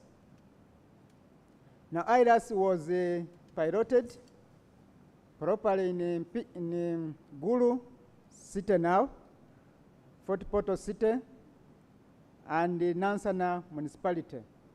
And the results were very, very good. In fact, the case of Nansana, which Morris talked about, It was collecting about 2 billions, 2.5. Then last year it moved to 2.5 billions. Excuse me. Sorry, so 4.5 billions. Now this year, it is projected to collect 7.5 billion shillings. And that is very tremendous. And so we have rolled out this system to now 64. By December 2022, to 64 local governments, vote level, both districts, cities, and municipalities. Now, we have already signed a contract under the Resource Enhancement and Accountability Program to roll on to the second phase of 40 more local governments, then 20. That means by December this year, that's 2023, we shall be in 124 vote level local governments. That means we shall have a balance of 52, because we have 176 vote level local governments. So, and this is where we're asking for more resources, so that by June 2024, we have all of the local governments on the system. Now, excuse me, the system has helped to double, triple, quadruple revenues. The challenge we have is that while we have rolled out the system, some local leadership still want to collect some of the money outside the system, saying when the money is collected and taken to the consolidated fund, there is a very big delay to get it back. But that is not an excuse, which we are telling them.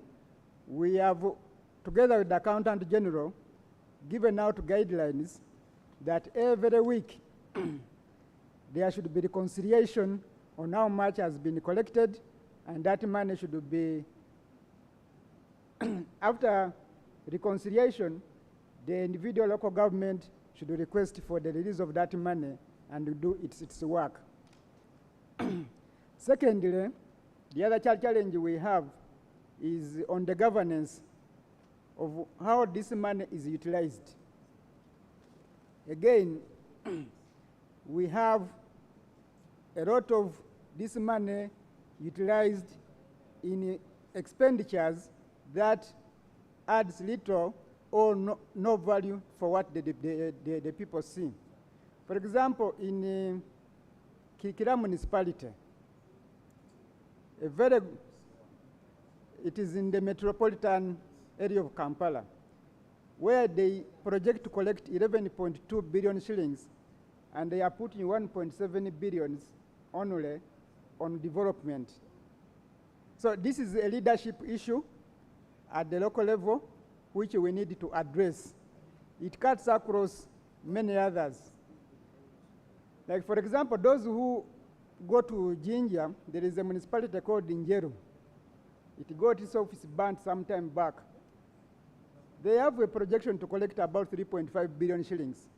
And this has been for a number of years. But they have not even thought about looking at their house. So where do they put this money? We need to get interested. So we need, as the people who interact with the local leadership, to not always look at the center for money, because IRAS has shown us that there is money which can be collected on their own social revenues. And when it is collected, let us use it for services and development interventions that help the people. So that is on IRAS. And we are moving forward. We have given them guidelines, and under the Domestic Revenue Mobilization for Development, under the USAID funding, we are looking at the issues of laws.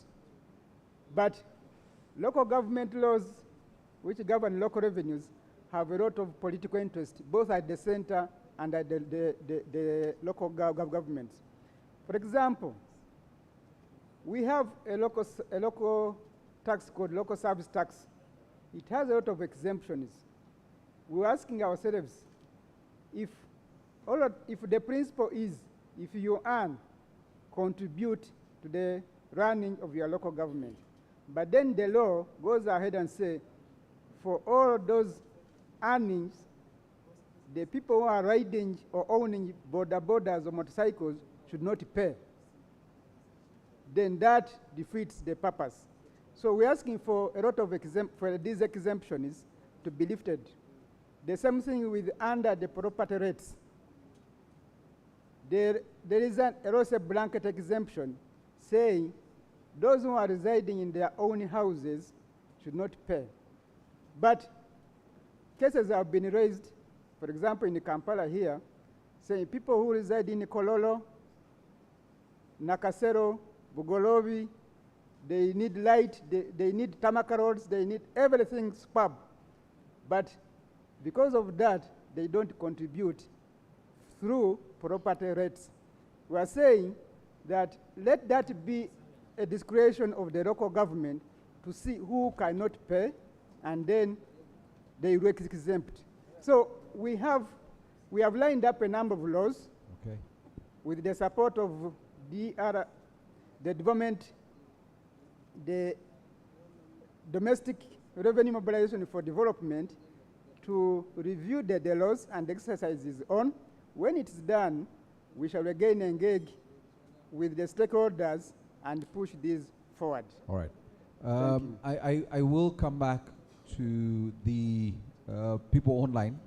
We've received the comments and questions. We're just running through them, and shortly I will engage the panel on those questions, but also open it up to the members who are here in the room to share your questions. But Marco, very quickly, on the issue of access to affordable capital through the Uganda Development Bank and Uganda Development Corporation, how can government improve access to those funds? Because they really support, this is money that would support the private sector, but also generate quite some good revenue for production in the economy. Yes. Yeah, thank you very much for the question. It's very pertinent, and I should appreciate the efforts which are being done by the government through Bank of Uganda and the Ministry of Finance to avail this money to the private sector to use. It's a very good idea, really, because those ones who are getting it, they are progressing. However, like you talked about the issue of access. The money is available, but access is a problem. Why? Because this money is in the commercial banks. So sometimes there's a conflict of interest. The commercial bank is selling, its target is to sell money, maybe like 1 billion a day. And then it also wants to sell money from Bank of Uganda at 15% interest rate. At 12%, but it is selling its money at about 18 or 27%. And then this one it's getting, questions have been raised that most of these banks, one of the challenges they face is that even on the 12%, they find it hard to recover the percentage which they are supposed to get. Because we're trying to interrogate them and find out why is it that you are giving preference to your money as compared to money from the Bank of Uganda, which is supposed to grow the economy. And one of the questions they say is the procedure they go through to get back the profit sometimes is very long. So maybe we may have to look at that, I suggest, but something that we can discuss maybe in detail after here. And then another thing is that we need to make the procedures be broken down to the local people. Because you find that sometimes the range is big, and this money is in most cases accessed by the large scale people, by the big scale players. And the issue sometimes of Ogambanogo comes in. You go here, they toss you here, they toss you here, and then someone gets frustrated. But so those ones who have big muscle are the ones who are able to follow up and get the money. So you may need to break it down to lower people, so that if we can reduce the value, looking at the economy, having over 90% small and business, small, micro, medium enterprises, we may have to categorize some products for these people to also access it. And I want to think that, yes, we have this, but have we thought about an independent fund also? Like what my colleague from the local government commissioner talked about, the issue of pioneering something. If the issue of access is becoming a problem, can we look at maybe a fund which can be run independently, so that we evaluate its efficiency? I know that there is possibly a ban. They have halted funds from being available following the current saga in the National Social Security Fund. But if we had the fund for a particular commodity, for example, the ED CS bag was telling us that most of the money which is borrowed, actually in October, November, over 29% of the money that was approved by banks was going for personal financing, households, and going for trade. But the real sectors which grow the economy is manufacturing, agriculture, and others. So if we can be deliberate and earmark some amount of money to go for these kind of sectors which can stimulate job creation, because an issue, commercial agriculture, and we evaluate, we can do some kind of experimentation, since we are going into science and technology. Science always works around with figures. They say statistics do not lie. So if we can have like a particular place for that commodity, I think it will be very good. And I know that time is on my case, but I submit. Thank you. All right. Thank you very much, Maku. I'll come to you, Doctor. On the issue of human capital development, let's speak to where the program can actually focus itself to achieve the key objectives. What are those spaces where, speaking on behalf of the CSOs, where you believe that the program can actually achieve its key intended objectives if it addressed? So if you can speak to those specific areas, so that we align ourselves to what the ministry will probably say based on their own midterm review. Doctor? Thank you so much. I must mention that human capital development is really broad. Beyond education and health, which I spoke about, there are other issues like the SAGE, but I didn't speak about that, and I will not speak about that because Minister of Finance already told us that there is a plan for the SAGE, for the elderly and that. I must also thank the Minister of Finance for saying there is a plan for the lower secondary school curriculum. So I will speak about two priorities. We don't want as CSOs to give a bucket list. We have so many things we could request for, but we don't want to be like people who are saying the world is ending today. Now I want to place two priorities that I think the program could focus on in education, and two priorities for health, for example. Now for education, the lower secondary school curriculum is key, and we appreciate that. We have had the issue of a budget that is being planned for the printing. Now, we would request that it should not end at printing materials. We should be thinking about resourcing the teachers who will deliver these materials. That's number one. We should also think about inspections. I already mentioned that inspections will not work in a vacuum.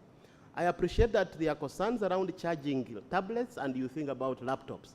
That's good. However, that is not enough. We need to complement the e-inspections with physical inspections in the start, especially since we are rolling out a new curriculum. So teaching is not just bringing materials. It is about who is delivering it and how. So that is very important. Now, the second thing I will mention within education is around inclusive education. Now, when we talk about inclusive education, people think we are talking about disability inclusion. Now, we are not only talking about disability inclusion. This is a very key part of it, obviously. But I want to ask the people in the room, you don't have to answer me, but the UPE results were released last week. And 97,000 of our children failed UPE. What now happens to them? In this country, we have said everyone must just be promoted. Now, when they reach P7, we don't have a plan for them. The next thing is you're going to call our children Chifesi, you're going to call them different names. But what is the plan for this? This is what we are talking about when we talk about inclusion. Everyone, leaving no one behind, is what we are talking about. Mr. Mukunda was telling us about teenage pregnancies and child marriage.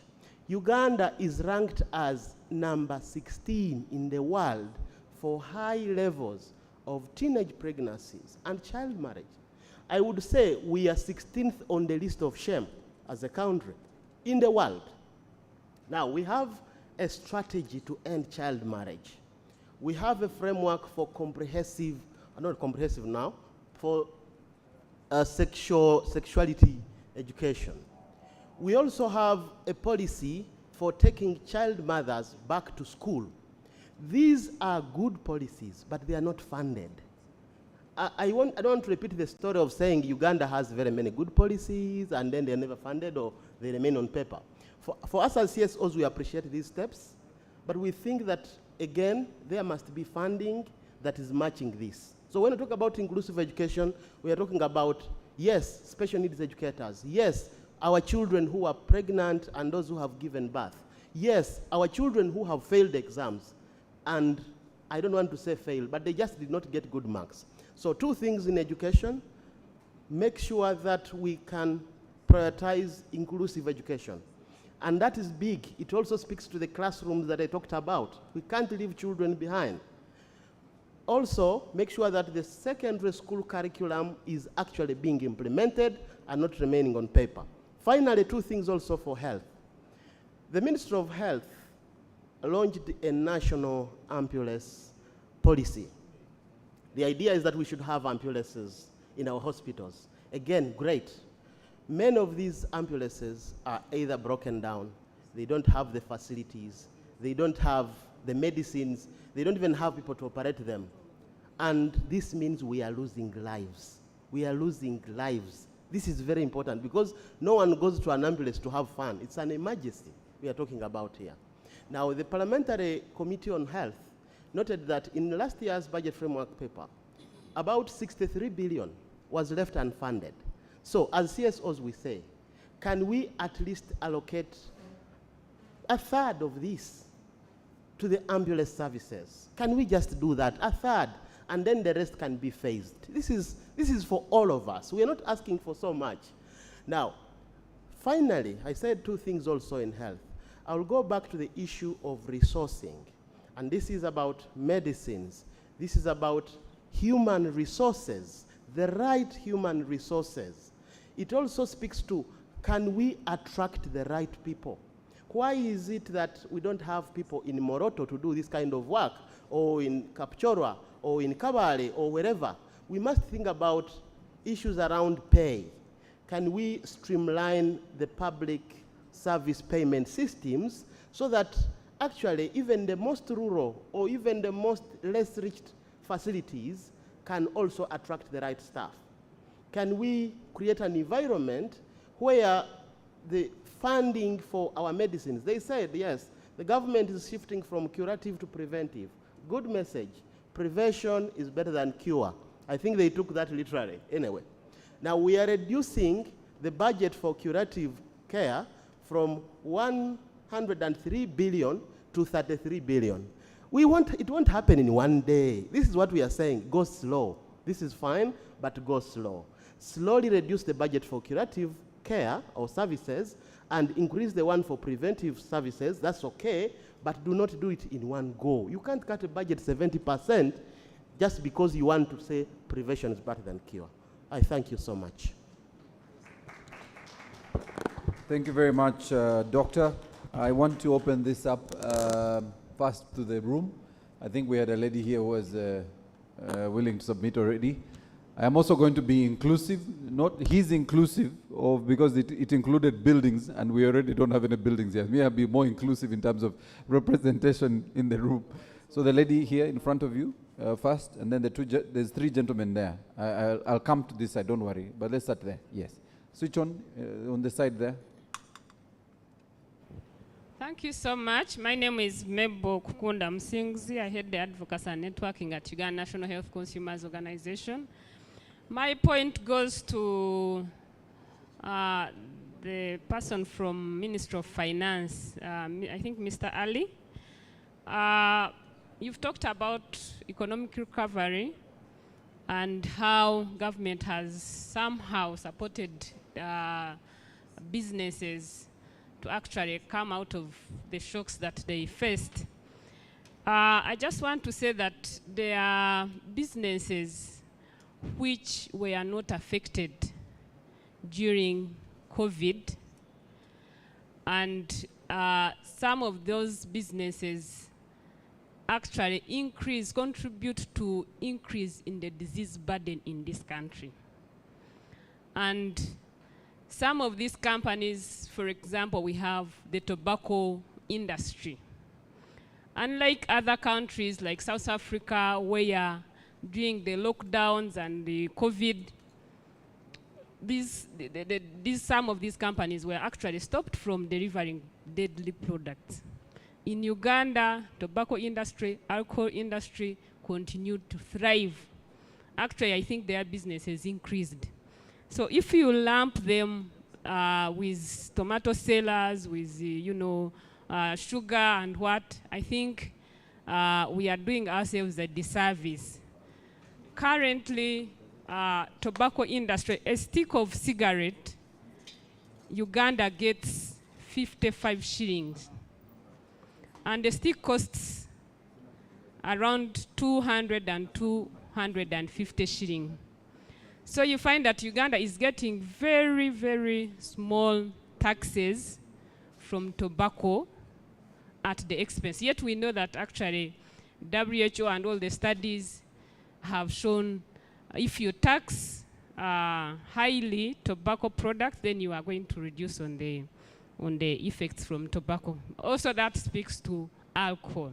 So I don't know, we presented to finance and they actually said, business, those economic recovery and all those things. But I think it is high time we look at that angle to tax. So the other point was going to the Honorable Minister, I mean the Minister, but the MP, but she has left. But I think we are reoccurring the Ministry of Education call for all schools to reduce on the fees among schools. We know that from different social media posts and all those things, we see that the prices, the school fee structures have actually not increased, they have gone up. There is no school almost that has headed to the Ministry of Education. So we want Parliament to come out and be strong on this. We want to see penalties. We can document and correct all these schools which are overcharging. We know that last term and last year they were using the excuse of prices of commodities which has gone down. So I think we need this time to come strong on this so that many people are not left out of school. Thank you. All right, the gentlemen there, they're next to each other, so it's easy to get them. Keep it short so we can capture as many. Thank you very much. I am Raymond Ryoka. I am the team leader for AdNet Uganda. One is to appreciate CSBAG for this dialogue, and I believe this comes at an important time of the year. I have three concerns, and one emanates from what we hear from the media about the health sector, where the minister said, as someone mentioned earlier on, that we are having more stockouts, yet NMS does not access funding. And what does it mean in relation to the health sector strategy that looks at reducing the maternal deaths and what's the role of Ministry of Finance to strengthen the health sector budget. We know that there has been limited funding for the PHC funds, primary health care, especially in the budget that allocated the ministry. So what's the role of the Ministry of Finance to strengthen the procurement, especially increasing funding for the health sector, especially the PHC funds and the funds for the distribution and procurement of commodities? We are concerned of the increased teenage pregnancies, high maternal deaths, and related deaths emanating from the stockouts. The other one, we appreciate the government for the skilling for the young people. We know that there's a presidential initiative for skilling young people with the zonal graduations happening everywhere. We are concerned, especially from the teams we have on the ground, that after retooling these young people, they are from the graduating them to the zonal centers of skilling. They are not given tools to scale up their investments after the graduations. We have seen it in Karamoja, we have seen it in Bunyoro, that young people are saying after the zonal offices, they are not given retooling services. All right. Lastly, Finance. Sorry. Yeah, go ahead. A lady from Minister of Bank, yes, gentleman from Minister of Finance. On the PDM, we know government is prioritizing it as a venture for improving household income. The 7 pillars of the PDM, one of them is mindset change. Now we are creating circles and giving money at the parish level. But we have seen local government, especially concerning local government, we have seen some districts with a zero budget on mindset change. Yet they are going to give people money. That means they're not empowered on financial literacy. They are going to use money for weddings and also. Unless mindset change is prioritized and strengthen the monitoring to ensure these funds are utilized, we shall see much of the money being lost, like we see with Youth Capital Venture Fund, the Myoga and others, where young people have not given money back to government because they are not empowered enough to utilize these funds and monitor them. Thank you very much. Okay, thank you. Please don't use the money for weddings, PDM money. Some of our people are watching online, and our district leaders are also watching online, so they need to let their people know PDM money is not for weddings. Okay. Okay. Thank you, Mr. Moderator. Thank you, our panelists. And CS Bank. Closer to your mouth, the microphone, so we can hear you. Yes. And CS Bank for organizing this event. My name is Gerard Trishuche. I work for the Overseas Development Institute. I have one key issue, but which is in subsections. I know my colleague Adam from Local Government Finance Commission talked about issue to do with utilization of money from IRAS. The same Commissioner Ali, I think, alluded to the fact that how is the money being used at the local government level. We've had studies from other countries where they have had reforms to improve on utilization of government money. People have moved into performance-based grants. Uganda, we've not yet made key steps in this area. And we know when we move into performance-based grants, it will improve on efficiency and effectiveness in utilization of public resources. Ministry of Health, I don't know if there's somebody from Ministry of Health, they have made an attempt, but which is still at a very young stage, the results-based financing. So for all the health centers, the more you work towards achieving your targets, the more money you get. So in that way, it's encouraging different health facilities to improve on utilization of the money that they collect. If we move on to education, there is an attempt under inspection, the school's performance assessment system, whereby the schools should also be given grants based on their performance. If a school is performing poorly, then why should you continuously give them money? Ministry of Public Service is trying to help us on this area by developing service delivery standards. If we know in a school this is what you expect, if we know in a health facility this is what you should expect, therefore, as we try to align the grants to performance management, we ensure that they are working towards achieving those service delivery standards. And I think it's a reform that this country should work towards achieving in the midterm and in the medium term and also in the long term. There's somebody who talked about climate grants. Maybe it was Ali as well. This has also started on a pilot basis in some local governments. Ministry of Local Government together with UNSDF under Local, they are giving local governments money, those ones that have plans and budgets that are climate change sensitive. So maybe we should also encourage our different local governments, wherever we come from, to take advantage of this initiative because there is a bit of some funding on climate change. Julius talked about some reforms, particularly the IT ones, which are going to help us in public financial management. I think two things that you forgot, which we've been really trying to popularize. I know Commissioner Ali talked a little bit about that, the budget website, www.budget.finance.go.ug. This is a site that all of us can take advantage of to see how government expenditure is being made. And on the same site, you can also provide feedback and you tell the government how these resources are being used. This is housed at Ministry of Finance, but all of us can access it. In relation to that, not everybody can access the budget website.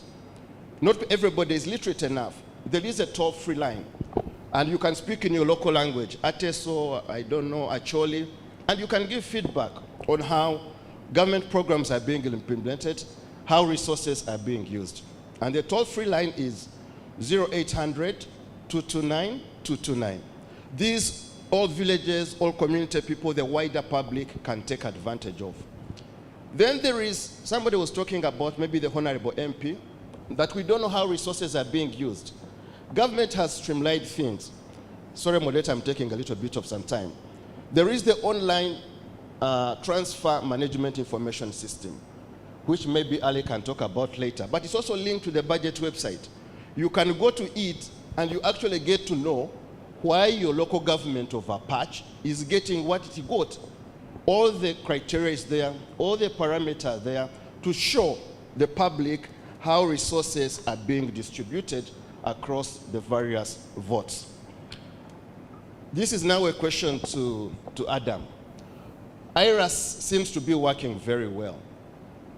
From what you've demonstrated, the few examples you've given, also Julius talked about that. But how is this being rolled out to the local government votes? We know we are trying to improve and enhance revenue collection. But it seems from what you are talking about, this seems to stop at the higher local government level. How, do you have any plans of disseminating or taking it lower to the lower local governments, town councils, sub-counties, etc.? All right, thank you. Just one last one. 30 seconds? 30 seconds, yes. Absolutely. Somebody talked about government agencies. I think he or she was referring to NITA, integrating all these systems. There are so many systems in place. But ladies and gentlemen, we've had frustrations with NITA. And it's a requirement from government that all these systems should be linked to NITA. The budget website is now linked to NITA, or Teams is linked to NITA. But the challenge is that NITA systems are extremely slow and frustrating. You rather go and pay, you outsource this service. But the policy now is link everything to NITA. But the frustration is too much with NITA. The systems are extremely slow. All right, thank you. Sir. Finally there, before, yes, the gentleman standing up, before I come back to the Zoom platform, and then I will deal with this side after we've got some feedback here. Yes? Thank you very much, moderator. I'm called Natamba Edward from Ntungamo. I want to personally thank CSBAG for this platform where we can bring our views. I will direct go to, I have two issues, and one is about increasing household income. As we are here, we had our panelists talking about PDM money, and most of us may think that money is already working in the communities. As a person who stay there, some of that money is just seated on accounts. I wanted to bring it clear. And I was here asking myself, for example, let me use Ntungamo as an example where I stay. 64 parishes out of 128 got 42 million.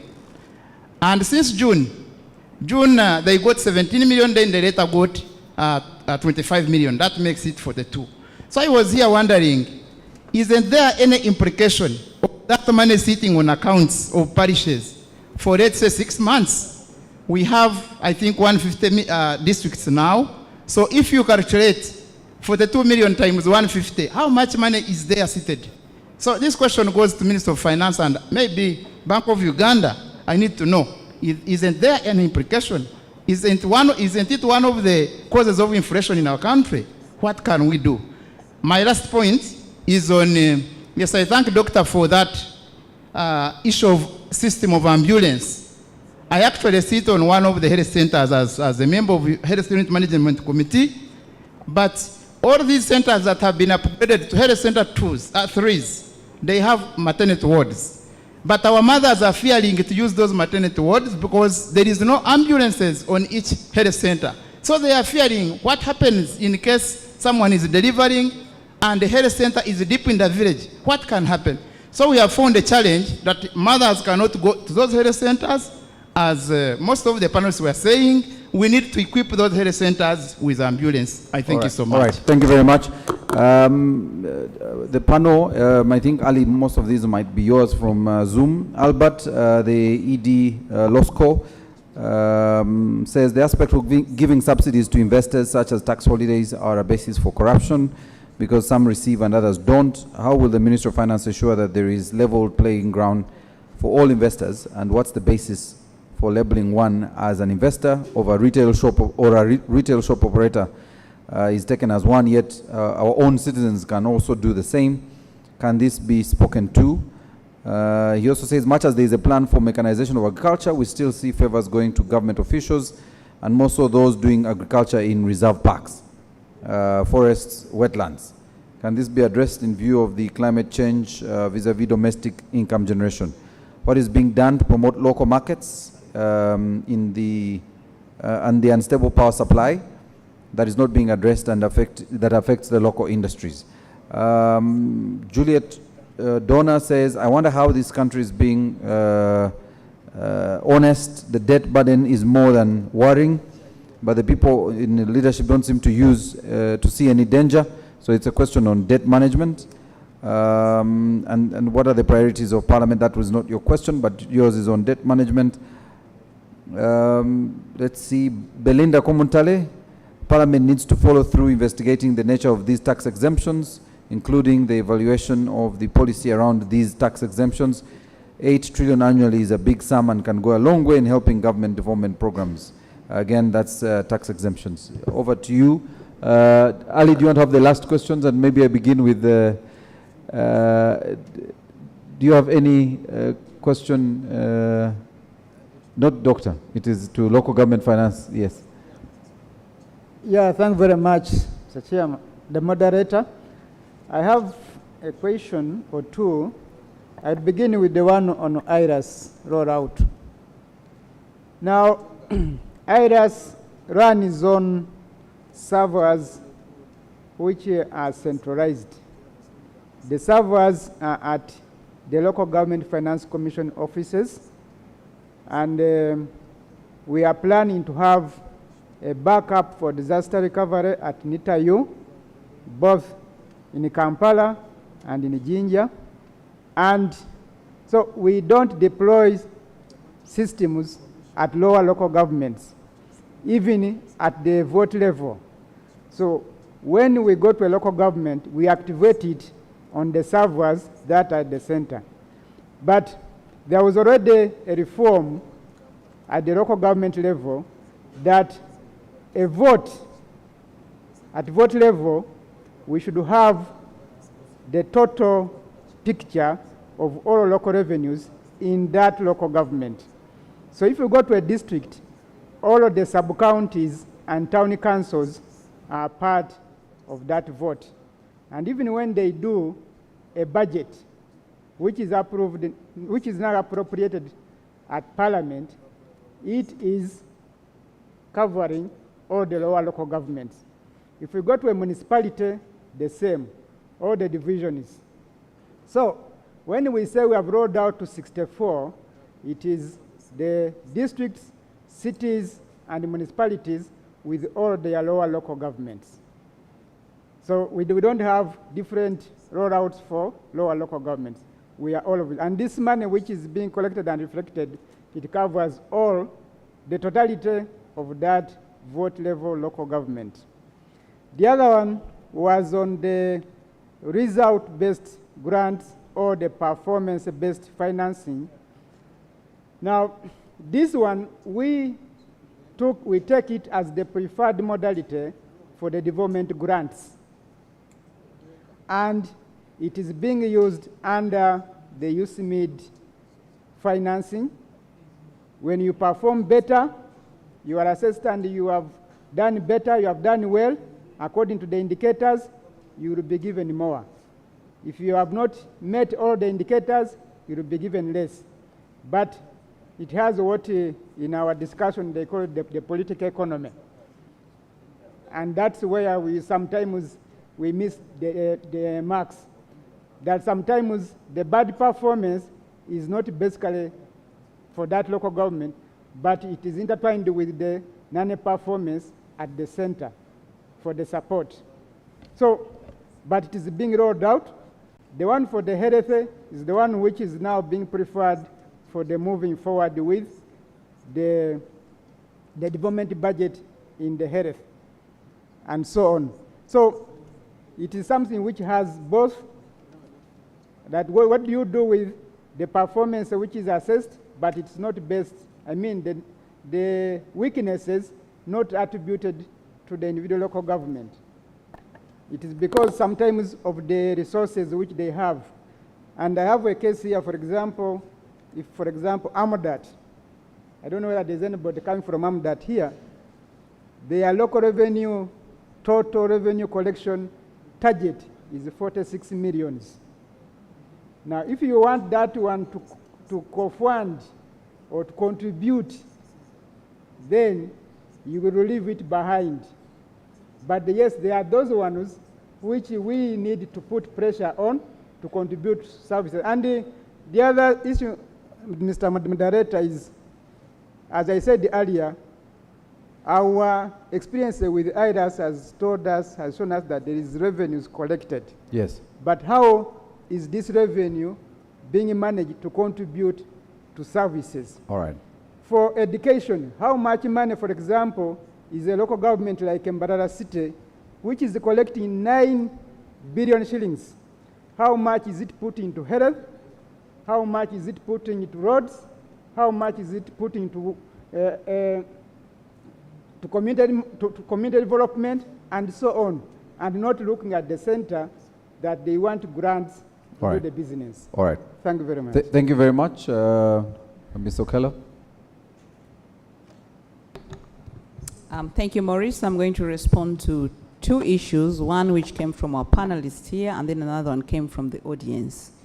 The one that came from the panelists here was a comment that the Agricultural Credit Facility Fund that we disburse compete with the commercial bank money. Well, yes, I must explain that, yes, commercial banks are also in the business of lending, but we've tried to structure the program in such a way that the banks are motivated to lend or to channel this money. First of all, from his submission, the demand is there. And from our records, it's been proven that the institutions are willing to lend. And then we also market this program to create awareness.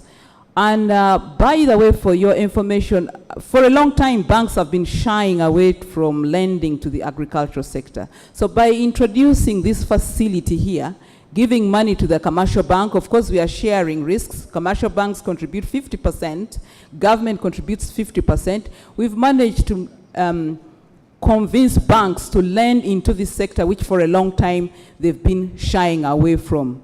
Yes, there is competition, but it's not the serious issue here. There's also motivation. Remember, this money is disbursed to the banks at 0 interest rate. They are not paying anything for this money. So the motivation is there. But the other thing is that we all have to play our part. Government is playing its part by funding. The Bank of Uganda is managing the scheme. What is the private sector expected to do? It again comes to the issue of quality. My brother here talked about quality when it came to the issue of local content. We also expect quality from the private sector when they are submitting loan applications. We need, the banks are expecting to see quality business plans, quality financial plans, quality financial reports for purposes of making lending decisions. So our appeal to the private sector is to, and sometimes one of the issues is actually completeness of the records that come from the borrowers. So some of these things affect the rollout of the credit, and we call upon the private sector when they submit their applications, they should take into consideration the quality of the documents that they submit. And we have institutional agencies, Private Sector Foundation, Enterprise Uganda, are there to support the private sector in making sure that we receive quality, the lenders receive quality documents so that the private sector is able to benefit from this fund. Now, my brother from Ntungamo, Mr. Natamba, you were asking whether idle money, PDM money in the district or parish accounts are causing inflation. I would like to clarify that this is not causing inflation. We talked about inflation earlier, and we talked about the factors that are driving inflation in Uganda. It's mainly external shocks arising from the Russia-Ukraine conflict, and of course the lingering effect of COVID. But we also talked about weather shocks as some of those factors driving inflation. Of course, money should not be kept idle. If it is meant for PDM, it should be utilized, because if it's idle in an account, then there are other risks. There may be temptations to divert this money.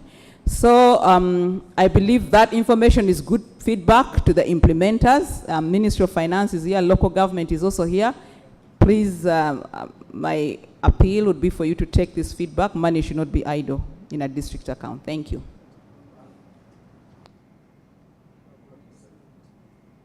Okay, thank you, Maurice, the fellow panelists, and our dear audience. Unlike my neighbor, I have a number, but we shall catch up. I will combine Belinda and Edward's comment on tax holiday. For Edward, he wondered whether tax holidays are not serving as an avenue for corruption. And then for Belinda, is asking us to do some investigation on whether we are achieving the intended objectives. Yes, what is good to note is that we are all now in the same direction at all levels, right from Parliament, civil society, the cabinet, and even as the technical team, because like you noted, the discretionary resource envelope has come down. We are saying we are not introducing new taxes, but we have opportunities on board, and then we are exempting.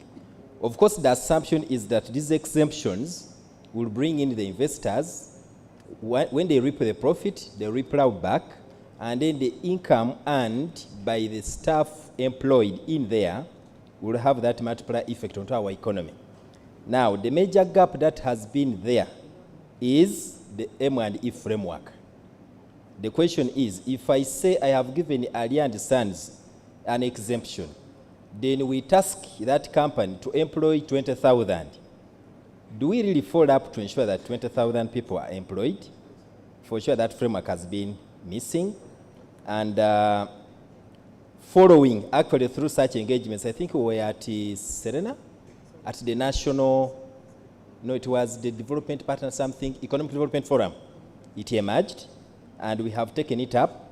Actually, as I talk now, Parliament committed to set up a special committee, and like you heard from the Honorable, they have tasked us to avail the following.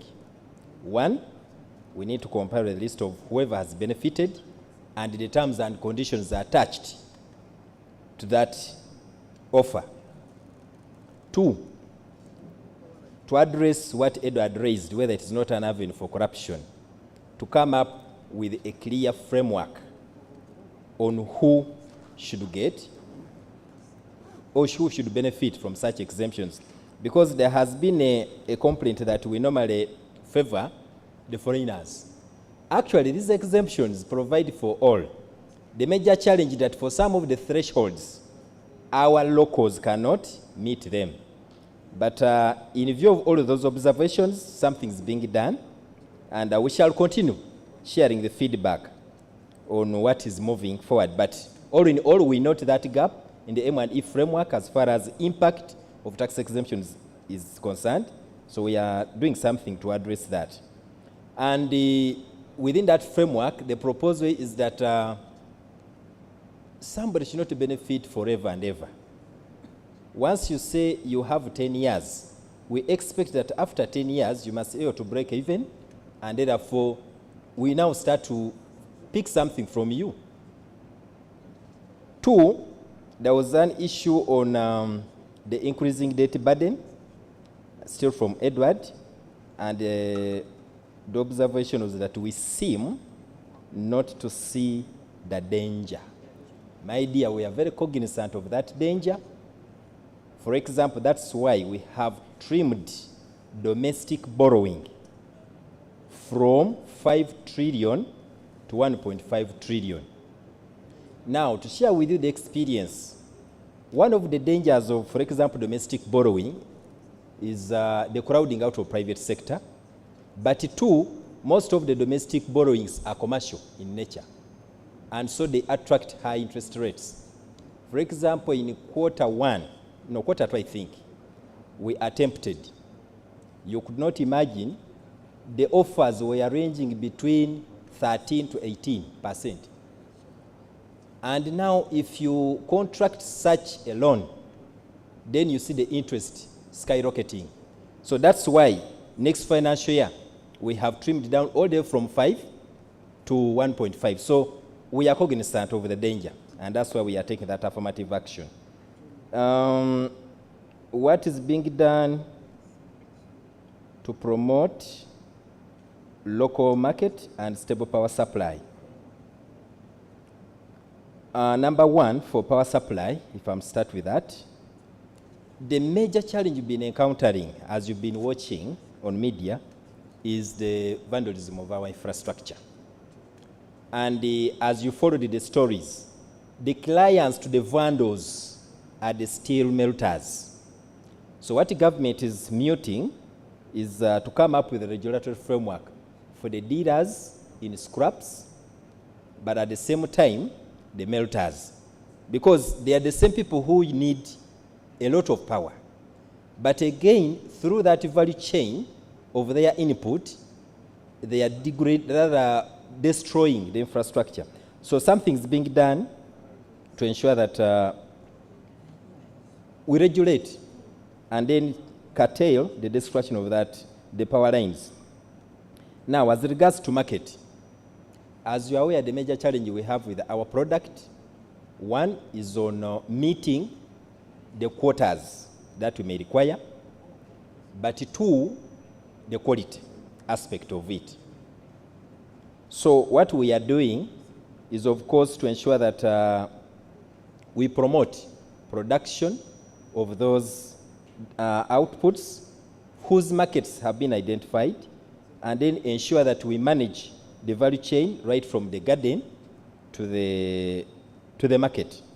Of course, the major challenge we have is the limited extension services, but through the Ministry of Agriculture, that is also being looked into.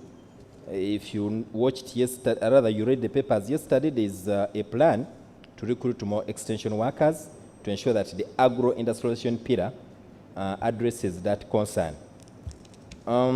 Very quickly, Ali, I'm Yes. running out of time. Okay, thank you.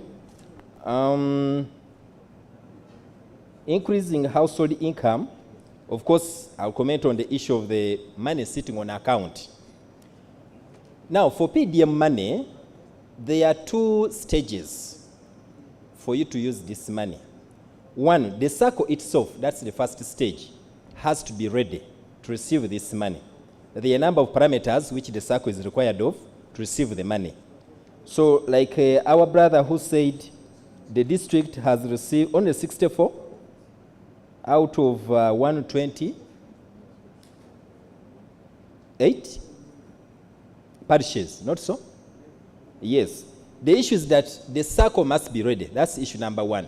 Now, for the circle that has received, if you are aware of the guidelines, we are supposed to have what we call the enterprise groups. Even the enterprise groups must be ready. So what is required of the members is to ensure that before resources are released to the enterprise groups, it must be ready to invest that money. You know, there was some misconception at the beginning that government was just going to give each family 1 million. That was the original perception. They were like, okay, once you form an enterprise group, the money comes, you'll get your 1 million. But the guideline is you must be prepared to wisely use it and not to make the mistake which my brother raised of, what did you say, spending on weddings? Yes, that's what we are trying to avoid. So ideally, what we are required of is to mobilize our members to ensure that they are ready. Climate change, take advantage of the initiative. That was an encouragement from Gerard for our members. Ali, I will allow you look through the book for some seconds as I take the last comment from my panelists. Okay. Doctor, I want to start with you. We have Thank 30 you. seconds for each of you, so Ali, you will have the last word. Doctor, 30 seconds, way forward. Thank you so much. As civil society organizations, we are grateful for these kind of platforms. We need more of this also from the government side, I must say. Now, as a way forward, we should stop looking at having legal frameworks without looking at how to resource them. So this is very important for the ministry, for everyone in the government to look at, we have a plan, but a plan is only on paper. You need to put this plan into action, and you need to think about it comprehensively. So not just say, I have a new curriculum and that's done. All right. Thank you so much. Local government financing. Yeah, thank you very much. I thank CISBAG and all the colleagues and the participants. But what I want, the message I'm passing to us all is that the financing of local governments in next financial year offers little hope in improving because the demands of the center is growing, and when there is a deficit, this is offloaded to the local governments.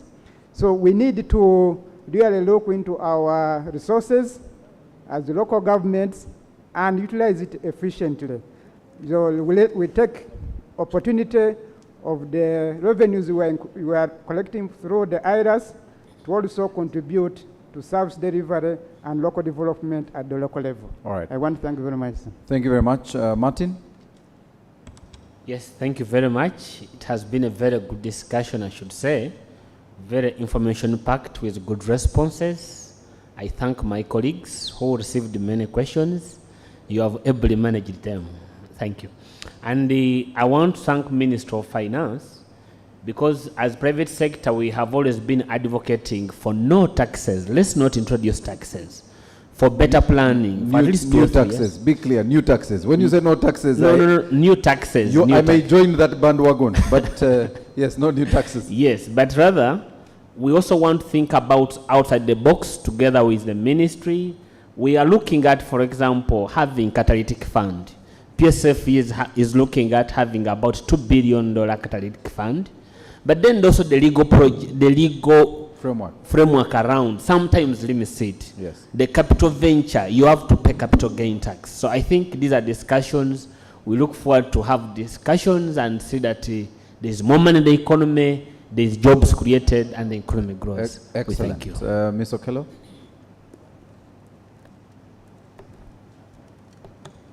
Thank you. Just to use this opportunity to once again thank CISBAC for this forum and for participating, giving us the opportunity to participate. Myself, it is the first time I'm engaging in this kind of program, and I have liked it. Thank you very much. But I think one observation is that for our recovery program and to achieve socio-economic transformation, we need collaboration among the agencies and across sectors and every player involved. And I think collaboration and coordination is key in achieving our socio-economic transformation program. As Bank of Uganda, we commit and we pledge that we'll continue to play our part. I'd like to thank the panelists and also thank the audience for listening to us. Thank you. Ali, you have 30 seconds. You have to meet my time. I am really out of time. Oh, thank you. Thank you, Maurice. I wish to extend my appreciations to CSBAG for giving us the opportunity to interact with the citizens through you. It has given us an opportunity to focus our thinking in terms of budget priorities in resonance with the needs of the people. I just wish to lay our commitment that we shall address all of those shortfalls that you noted in some of those special interest groups' budget cuts. Then too, the tax exemption issues, those we shall take note of, we shall make some affirmative action to ensure that whoever benefits from them contributes to the economic development of this country. We look forward to interacting more and more as we finalize the budget.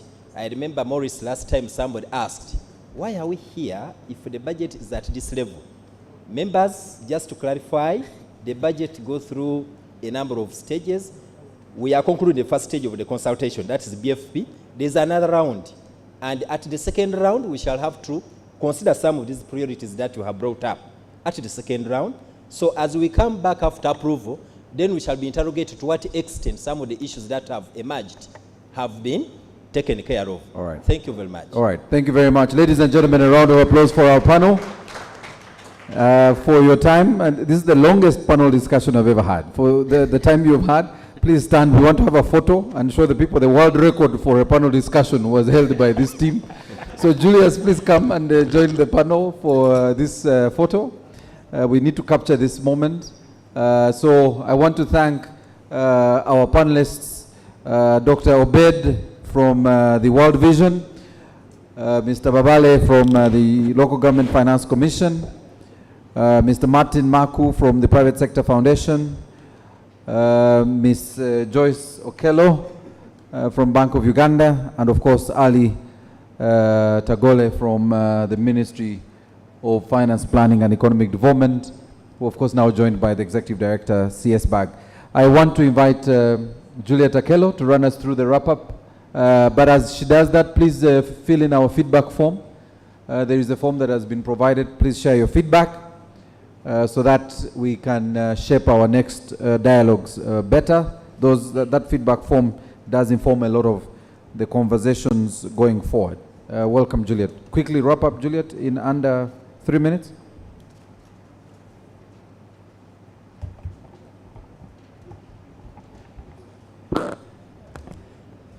Thank you, Maurice, and all participants. We appreciate all the discussions that came through, and for the period of time that we were here, these are some of the things that came out. Number one is that the government is planning or is mitigating a number of economic shocks to ensure that there is economic recovery, and that is on a continuous basis.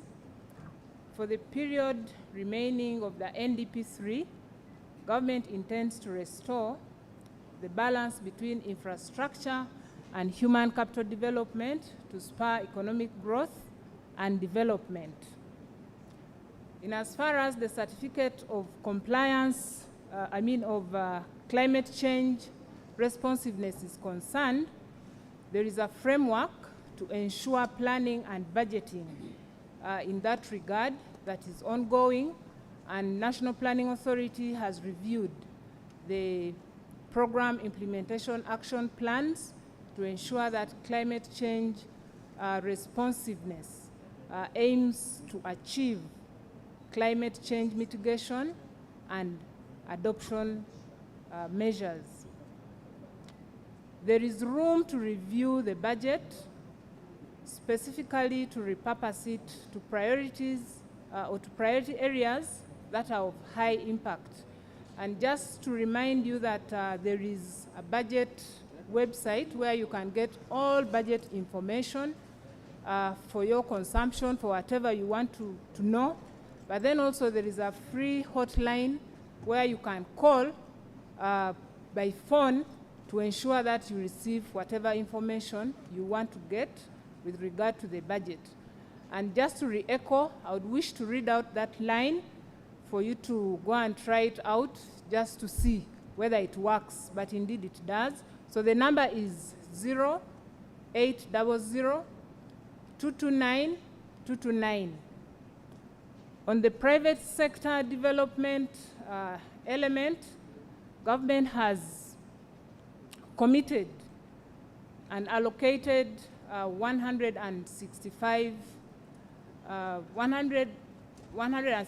billion to ensure that there is a conducive environment for private sector development.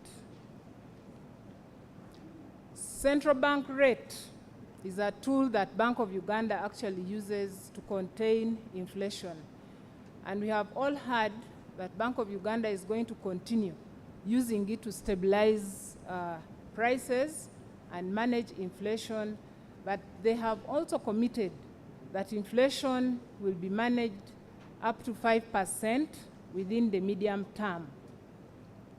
But this requires coordination between Ministry of Finance that manages the fiscal policy side.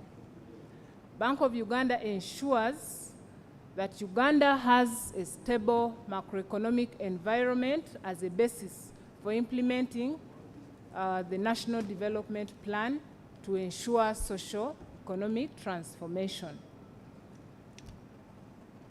Limited local government financing is challenging local development. And as such, the Local Government Finance Commission intends to create a fund to finance local government development plans. But also this is partly because they do not participate within the program working groups to raise concerns, priority concerns that they have to be included in the budgets. Management of local revenue. We have heard that a number of local governments have been enrolled on the IRAS, but of course, Local Government Commission is also raising the fact that there is need for proper governance of revenue that is collected in terms of ensuring accountability. Centrally managed grants, MDAs are expected to disclose these grants to local governments to inform interventions or planning. And as such, government is in discussion with development partners to integrate their funding through the national systems. And lastly, we heard that the gender and equity concept is actually misconceived by the example that Ali gave us in terms of the reporting, the quality of reporting that is being provided. And so Ministry of Finance has committed that EOC will be invited every other year to participate in the regional budget consultative processes, just to provide that information on how to mainstream gender and equity planning within planning and budgeting. But also they are developing guidelines to that regard. And the other is that all programs are expected to develop a gender and equity pack with indicators to inform reporting. The very last one is about harmonizing government operations. The automations that are going on in silos in the different government entities, discussion had it that these have to be harmonized to ensure reduction of working in silos and wastage of resources to promote efficiency. These are the issues that came up, and I think as CSOs, as other stakeholders, we need to push forward for these things to ensure that government picks them up to inform efficiency in their operations. Thank you very much.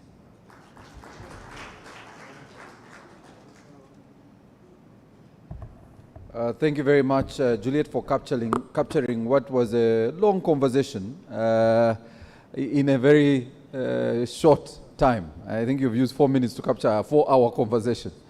You've done very well. So may I invite the Deputy Executive Director, CS BAG, Caro, to come and close. After Caro, I will not be speaking. So I just want Caro to also announce at the end that she has bought lunch for all of us, yeah? Because I don't have the permission to invite them to lunch if you deny the lunch.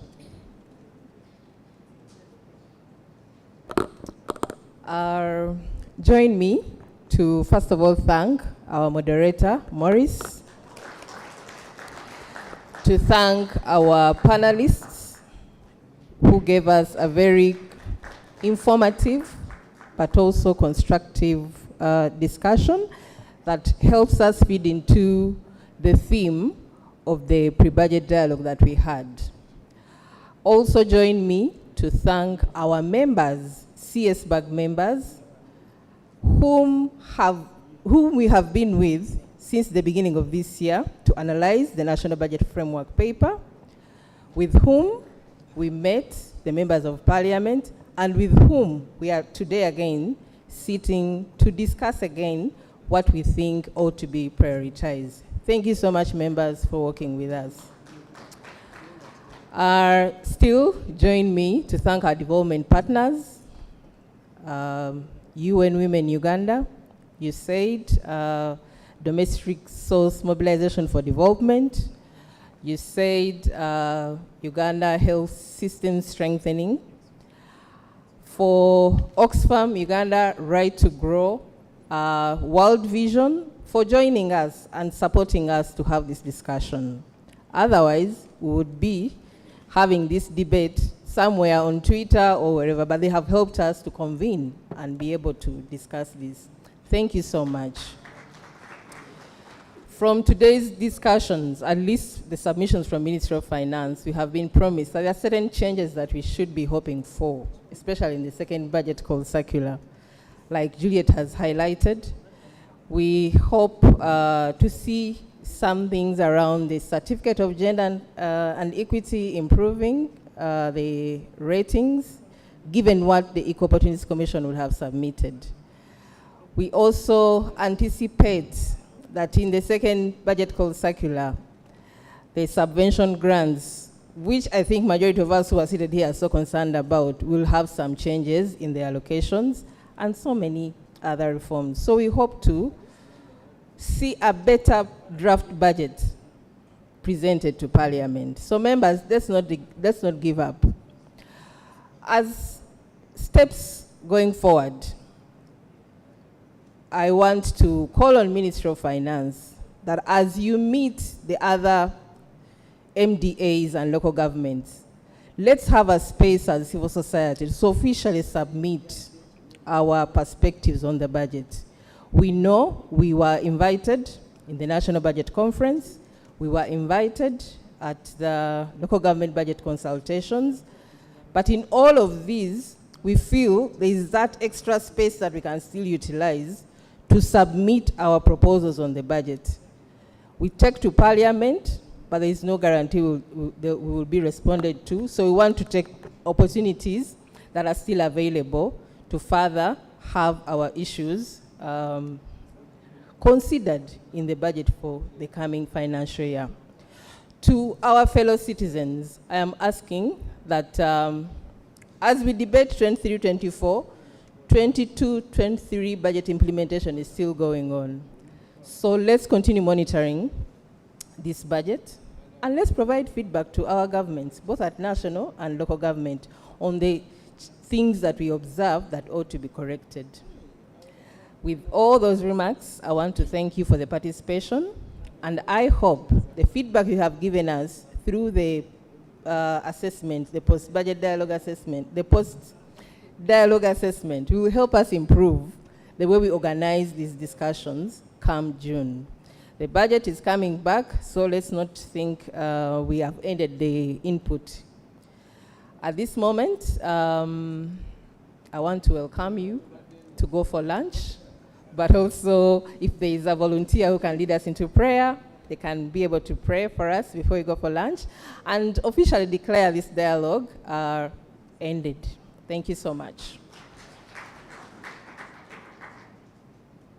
As Juliet, I don't know where Juliet, our prayer warrior, has run to. As Juliet comes to pray, whoever has Juliet, please ask her to come back. But if she isn't, I'm open to any volunteers, as Caro said. Lunch is downstairs at Silver City. But also, those of you either who hadn't registered or you registered, we just need to ensure that you can validate your number, just to ensure your number is the right number we have. So if you haven't registered, just register so we can make sure we have your contacts, and then those who registered, just be sure that the number you registered is your active number. That said, I really want to thank everyone, both the virtual audience and the physical audience in this room, for joining us for this conversation. Please continue using the hashtag UGBudget23 for this conversation we are already sharing on. As you heard Ali said, it's an ongoing process. The budgeting process is an ongoing process. We have until up to April, about April, to have as many inputs as we can. And I know CSBAG, as a partner on the budgeting process, will directly provide our feedback on behalf of the civil society organizations. So I welcome you to lunch and request for a volunteer to pray for our lunch. Please come. Because when Juliet, when Juliet prayed in the morning, she didn't pray for food. Praise the Lord. Let's pray. Father, we thank you for the food we're about to take. We ask you to bless it, sanctify the hand that have blessed it, that have prepared it, and as we take it, may nourish our body to continue serving you. In Jesus' name we prayed. Departure is at leisure, ladies and gentlemen, and have a good afternoon.